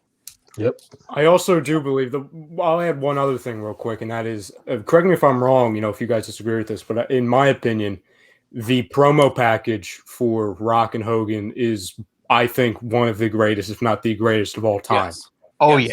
Absolutely. That thing still gives me goosebumps, and it's how many years later. Maddie, I think me, you, and Chrome, one of the last times we were in studio before all this crazy stuff happened, I think, didn't we all watch it together? I know I watched it with one of you. We did, because we were comparing it between Cena and Rock and Hogan. That's correct. And Hogan and Rock won it by like a landslide. Not to say that, you know, Cena and Rock was bad. It wasn't. But it was Hogan and Rock. It was like, holy shit. No one live attempted murder, too. Didn't I say that? I did. I always say the same thing. I can't recall somebody hitting another guy with a truck. Yeah. I can't. And then raising his hand and giving him a hug at the end. Yeah. There's no better way to solve a feud and resolve an issue, especially after hitting somebody with a truck, than a good old WrestleMania match. It's a great lesson. It's a great life lesson, honestly, fellas. Let's be It real. is. It is. So, Go ahead. so if anyone ever does anything terrible to you, steal your girl, hit you with a car, or just murder someone that's close to you, have a WrestleMania match. It'll Just make up challenge them to for it at WrestleMania. the end when you hug. Hey, me and Bad. Tito. I challenged Tito. I knew he was going there. I knew he was going to say that. Just saying. I mean, am I wrong? Did he To- accept? Icon versus Icon, Chrome versus Tito. Somebody photoshopped the. I swear to God, if we can pull that off. Icon versus iconic jobber. Would you do the job for Tito? Can I get the velocity? Can I get the velocity announcer and Ritz over there to do the commentary for it? I mean, I'll take velocity announcer. Come on, Ritz Hendricks. Ooh. Yeah. WrestleMania 19. I didn't like that at all. Another amazing WrestleMania. Quick points of this. Obviously, this is the return for Shawn Michaels against Chris Jericho. Another iconic WrestleMania match. I think, to me, though, WrestleMania 19, I think of this. I think of Vince and Hogan. We finally, another spectacular video package, by the way, guys. Unbelievable video package. But I think Billy might have talked about it last night when we were You're trying to do the Vince, right? You know, where it comes up. God. Yeah. Yeah, It's when you talk about iconic images from WrestleMania, that's right at the top. I know we actually used that as an image last year in our countdown to WrestleMania on social media. Everybody forgot about Piper's involvement in that match. I totally forgot about Totally Piper forgot about. I remember that. I remember when he came out, I'd be like, why the hell is Roddy Piper? I was excited, but at the same time, I was like, what the hell is he doing here? Like, it made no Spitting sense. on both of them. I didn't know what he was doing. Then he hit Hogan with the pipe. It was like, why would you spit on Vince then? It was a weird. I don't know. Was Piper drunk during that show? Yeah, probably. Oh, See, this one's funny to me because it's the only Rock Austin match not for a title, and it's finally the one where Rock wins. Well, it's not funny. I mean, It's funny in an irony kind of way. well, it's Austin's final match. He goes against his greatest rival, and he puts him over. What do? When you're on your way out, you go out on your back. No, absolutely. I get There's that. nothing funny about it. I don't get it. Okay, we're just gonna argue with me the whole time. Okay, take her out of Heel Chrome. dirty You know? bastard. take her out of 2-on-1 match, which was supposed to be a tag. Yep. Oh, that's his greatest WrestleMania match of all time. Good old Taker and Nathan Jones versus the A-Train and the Big Show. Nathan Jones wasn't even in the match. Yeah, and then I feel like the Nathan Jones really sucked. Jericho Michaels match gets forgot about though. No, I don't think it does at all. No, No, I think it's iconic. I never hear people bypass that match. didn't Cena do a rap battle? On Sunday Night Heat. Yeah, he had come out and did that little rap battle. What was it against? It was It wasn't a rap battle. Was it Eminem? He called out somebody. So Andy, Who was the real original quick, person supposed to be? Hold on, I'm looking. Andy, There you real quick, because we're gonna move on to the next Mania. What did you find odd about? And in all honesty, what did you find unusual? Well, I just thought it was. I thought it was funny because it was the one where, of course, yeah, I get Austin's going out, right? But it's the one ultimately where Rock finally beats him, and it's not for the title. It's like Rock can't beat Austin at Mania for the title. I'm not knocking. I don't think of it that way. And Rock, well, I didn't think of it until putting all this stuff together for today. And Rock's never retained the title at WrestleMania. Or won it. He's won never it. won it either. Yeah, he did after. Of When? course. Wait, no, I'm wrong. He walked in. I'm wrong. I know. For me, I just thought it was weird because it was the middle of the card, not knowing it was his last match, right? Right. That's the how only he wanted it. That's what he wanted. But to be fair, though, I think with Hogan and Vince and Austin and Rock 3 kind of overshadow a really great main event. With the WWE title between Angle and Lesnar. I Is this mean, the one where Lesnar tries to do the shooting star press? Yes. Yeah, and he if almost killed if you himself. take that He out, almost dies. Yep. But this was a great match between these two. I mean, and to think, Angle was working with what? A bad neck, a bad back, and A he broken was freaking doing neck. yeah, and he was doing all of that during that time. I was like, oh my god, thank God Angle didn't get paralyzed or something like that. I Yeah. mean, it's crazy to think he worked through all of that. We're on the 15-minute mark now before we got to be off. So in the interest of saving some time, well, real quick, I want to mention this because I know we've to me, WrestleMania 19 also marked one of the worst built programs and booked programs in the history of WrestleMania or any wrestling, and that's Booker T and Triple H. yes. Yeah. Oh my Yeah. god. That was bad. Yeah. There's no bypassing this Mania without mentioning the truth. That was terrible. I thought it was pathetic and disgrace. Didn't have to be that way. Didn't send a good message. Borderline racism. Yeah. Wouldn't say borderline. I The way mean, it was portrayed. I know what you're saying. I know exactly what you're saying. yeah, it's like if you read the text, You're trying to be you can nice. take it different ways. But it's like Don't do that. this company also did Akeem the African Dream, who was white. So it's like Oh my god. Very, One very- man. they did. I mean, there was a lot of, if I read that text though, it actually came up in my feed today, the Pro Wrestling Stories. And Yeah. sure enough, as soon as I read the text, I was like, yeah, this is completely racist. Yeah. This is how I take it. Yeah, I mean- something that- Oh, it would have been insensitive. It was insensitive already, but the fact that Booker lost too on top of it was just like that is like that's the worst part of it. It's like, okay, it's bad enough already. At least have Booker go over. I mean, at least have Booker go over. I mean, we don't need Triple H to hold the belt any longer than he already had. And it was only the World Heavyweight Championship. It wasn't like it was the flagship title, right? I never had a problem. Listen, this is when Hunter's in his prime. I've never had a problem with Hunter retaining the title. I don't like the approach that they went to the storyline. They took it to a very uncomfortable, unnecessary racial gray area. If you want to say it's a gray area, that program didn't need that. That's the problem I have. No.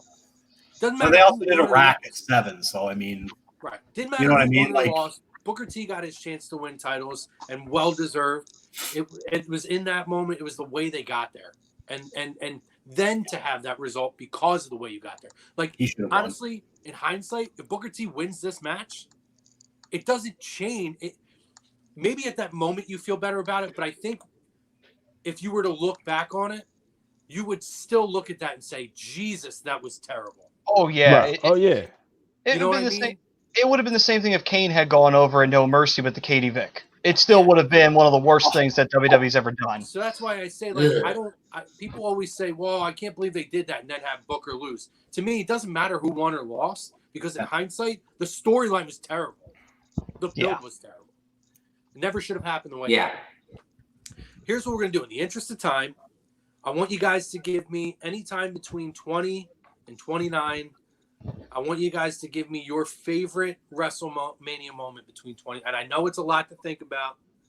Give me your favorite match and your favorite moment. Who do you want to start? Whoever. All right, I'll go. I'll start because I have mine already. All right, Go ahead, go Manny. ahead. Somebody go. All right, I'll go. Now, I know you guys are probably not going to be thrilled with me saying this, but one of my favorite moments as a kid, when I saw it happen, before everything happened, Benoit winning the title. I know, and I know everything that happened, but this was before that. This was before any of that happened, okay? But it's still your favorite? It was a special moment because I watched that WrestleMania as it happened, and to see Benoit win that title and see him and Eddie hug at the end of that WrestleMania, it was a special moment, because Eddie winning the belt was special, Benoit, his buddy, winning the belt was special, and them hugging at the end of WrestleMania, that's a special moment right there, even though it's now gone forever and we can't acknowledge it like that. Right. I have to say, though, it was still if unfortunately, if things had not happened the way they happened, it still is one of the biggest moments, and it would have been one of the biggest moments in Mania history. But because of what happened, we can't talk about that no more as it being the case. But at the time, as I saw it happen, before anything else happened, it was a big moment in Mania history. And don't get me wrong, it's a very, very, by this much, it beats out, Taker winning the belt at 23 and 24. And it also beats out Batista and John Cena winning their first titles at WrestleMania 21 the following year. But it's just it was such a special moment. It was somebody who never had been given the world title who deserved it at that point. And again, this was before everything had happened.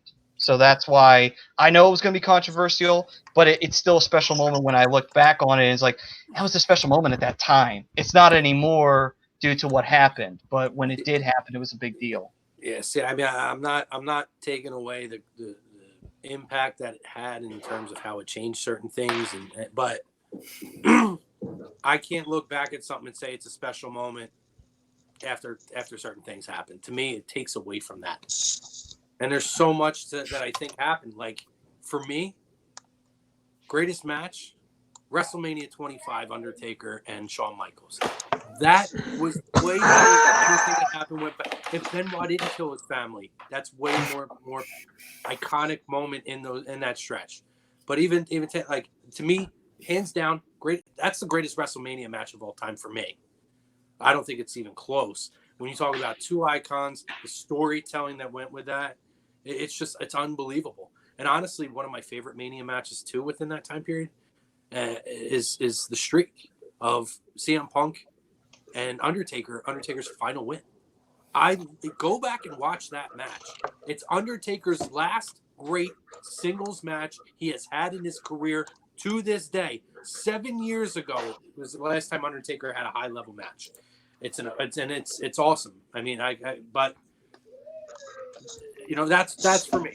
I'm not trying to knock your thing, Maddie. I just think for me, I just watched the documentary too, and it's made it actually bearable for me to go back and watch some of that stuff now, because there's times where I would avoid it. That being said, there's nothing special about that to me. It was more of the ending moment than the actual match itself. I got you. Yeah. I'm not taking it away from you. I don't say it. I was gonna say that, but I didn't want to be that guy. Well, we know you're that guy. So why? No. Guy? Like, in the sense of when you watched it at the time, yeah, it was massive, right? I think that narrative's obviously changed over time, and that's awesome if that's what stands out most for you. I mean, that's for me. I got to keep the theme, right? Hogan saving Eugene at 21. That pop was next level. They knew it was coming. You can hear them chanting Hogan. Adam Sandler's marking out in the front row. But that pop was massive. And it's like, as a Hogan fan, I loved every minute of it, ate it up. WrestleMania 20, I would put close second, honestly, in this 10-year span for sure. For me, it's not matches. Yeah, so for my favorite match, Chrome took my first one. But my second one is Shawn Taker 26. Mm-hmm. To me, I'm not gonna lie, it's no bullshit. Shawn to me is the GOAT. That next night on Raw Monday night, I cried like a baby. No bullshit. When he was walking away, and wouldn't get to see him in the ring anymore. But that's my favorite Saudi match. Arabia came around. Huh? Shut up. Until Saudi Arabia came around. Oh no! And then we got Shawn Michaels pulling a Stack Guy Ritz gimmick with the bald head. Cute. But my favorite moment is last year Kofi Mania. Being African American and knowing that what we just talked about with Booker T, we never thought we would ever see that. I can't say Kofi wasn't the most deserving. Should have been Booker T back in 2003, but for Vince ultimately to make the decision and run with that, and run with a true born African, not have Samoan, not take anything away from The Rock. But you saw what that meant to guys like MVP and Shad Gaspard from Crime Time and other fans. That was just it's a moment that, if I dare to say, was bigger than WrestleMania. That transcended WrestleMania of it in itself. And those going to sound cliche because it's the most recent, but I can't think of any other more defining moment out of when you think of 35 years of WrestleManias that have happened to this point, as we have this conversation, that has transcended the event itself. I'll just say on that note, I'm a basic vanilla white dude, and I was trying to, so I'll admit it. I'm going to give you that one, Pete, even though you didn't follow directions and I set up. Yeah, wasn't it supposed to be 20 We to did it. 29? It's okay. It's okay. I don't know if we're going to get the rest of them in. And Pete, I was saving it for a reason because clearly we're not going to get to the 30s during this show. I was going to have Andy let us do the 30s next one before we do this. Yeah, we can do the 30s on Saturday. That's fine. So, but I'm going to give it to you. I let you go because, listen, it was a very impassioned speech, and I agree with you. I was in the crowd for that, and Andy was there too. Yeah, it was intense. There are things where you can feel something feels different. The environment feels different. And not to take a shot at Chrome. Chrome was you were in a box at MetLife, right? Yeah. See, I was actually in the crowd, and I'd have to assume it was I was a pissant at 36, but I have to assume it was such a different vibe versus you in your box and me in the crowd, because we had the same view, but we had such a different feel. Like the people around me and everything like that. No different. No, I mean I had boxes all around me. I mean we were in a box, but with seats outside. You dipshit. I said it wasn't a shot. You can also feel it at home, and that was the thing. You could feel the crowd there at home, and it was just you could see everybody just freaking out. Same thing with when the Hardys came back. You could see and feel that crowd even at home. Yeah, and it was like Kofi winning was probably in the last. I can't even remember. Probably the most emotional thing I've seen. I'll tell you what, that's another thing I was in the crowd for. The Hardys return at 33. I have never experienced anything like that in my life. I popped so hard. Video. Go watch Kofi dancing. It's literally the best thing ever. Yeah. I mean, it was crazy. Anybody else want to do? For me, Undertaker, Triple H at 28. Oh. Hell in the Cell. I loved both. I loved both Shawn Michaels matches. 25 will always be my favorite WrestleMania. My favorite moment will always be when I first walked in and walked down to my seats. That'll always be my favorite WrestleMania moment. I know that's super selfish, but it had been something I'd been wanting, and I did it with my dad. Like my first WrestleMania was with my dad and everything, so it was very, very cool for me because I don't have the greatest relationship with him. But Triple H, Undertaker, and having Shawn Michaels there, and the whole story behind it. And how it really was a 4-year build up to that match. You know, it was a culmination of everything. It truly was the end of an era. It was an end of an era for those matches. It was an end of an era for all those guys more or less being full-time in the ring. It was huge. Yeah. For me, I'm actually going to go Undertaker versus Triple H, but from the year prior, WrestleMania 27. That was the first WrestleMania I watched live on pay-per-view. It was to me, I don't know if you guys agree with this. It's one of my least favorite WrestleManias of all time. It's the worst of all time. Yeah, it's bad. It's really Very bad. bad. Is that the one where Taker jumped over the rope and landed on his head? No, that was 25. It was 25. And so it was. I guess it was a great introduction. My first WrestleMania, watching it live, and we got to see The Miz. That was 1 and 1A. 27 and 11 or 1 and 1A of the absolute worst of all time. Yeah, it was bad, but the emotion obviously throughout that match, and that was Undertaker won via submission too with Hell's Gate, and obviously Triple H, he brought the sledgehammer in and he tried to grab it while he was locked in Hell's Gate, but he dropped it. Just the way that match, because I don't know about you guys in real time, but that was one of those years where, to me at least, I actually believed maybe Undertaker's not going to win here. Yeah. So because that was one of the first years where we started hearing, oh, maybe he's starting to, he's going to hang it up soon, which in a way is so funny that like people were saying it then and he's still going to this point. But that was one of the first years where I thought, okay, we might be seeing the end of this streak here. And there was a lot of parts of that match where they played up Undertaker's age and him being vulnerable, and he still won via submission, not even the tombstone. See, for me, I thought 28 was the end. Mm. It wasn't until they announced Sean as the referee. When Sean got announced referee, he was like, this is the only way you beat him. Yeah. The reason I stopped at 30 is because I felt like when we get to 30 in these last 5 or 6 years, honestly, there's a lot to discuss, and actually in this, I'm glad I brought this up, guys, because one of the things I thought to myself as you were talking, Pete thinks the Kofi is something that transcended WrestleMania. I think there's another moment. Ooh, I think I might know your moment. I'm not going to mention it right now, but I feel like there's a lot that we're going to have to talk about to kick off the show before we dig into 36. There's no way that Dallas was better than Atlanta. Sorry. What did you say? There's no way that Dallas was better than Atlanta. Oh, for Mania. It was. Well, No. that's a whole different story with you. And that's the shirt that Andy's wearing too. I know. He was there. I was there. That was a rough one. Oof. But I got to tell you guys, listen, this was great. We ran for a while, but we had a lot to talk about. We're going to come back in. You know what we'll do? Since we kind of brushed, obviously, super quick through the 20s, we'll come up with some news and notes that maybe we didn't talk about from the 20s that we can just kind of kick off with when we hit Andy's show in this very ring for part 2.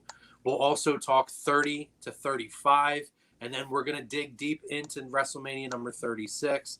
This year, very different vibe. We're looking forward to it. We got the same crew all coming back Saturday night. We're not sure what time. We'll drop it on social, Andy, when that comes up. I'll drop it tomorrow. We'll drop it tomorrow on social, the time that we're going to start on Saturday night. We'll have Butters on, Andy's co-host for In This Very Ring. So we're going to have an extra guy, 2 guys in a camera shot there. So we'll figure it out.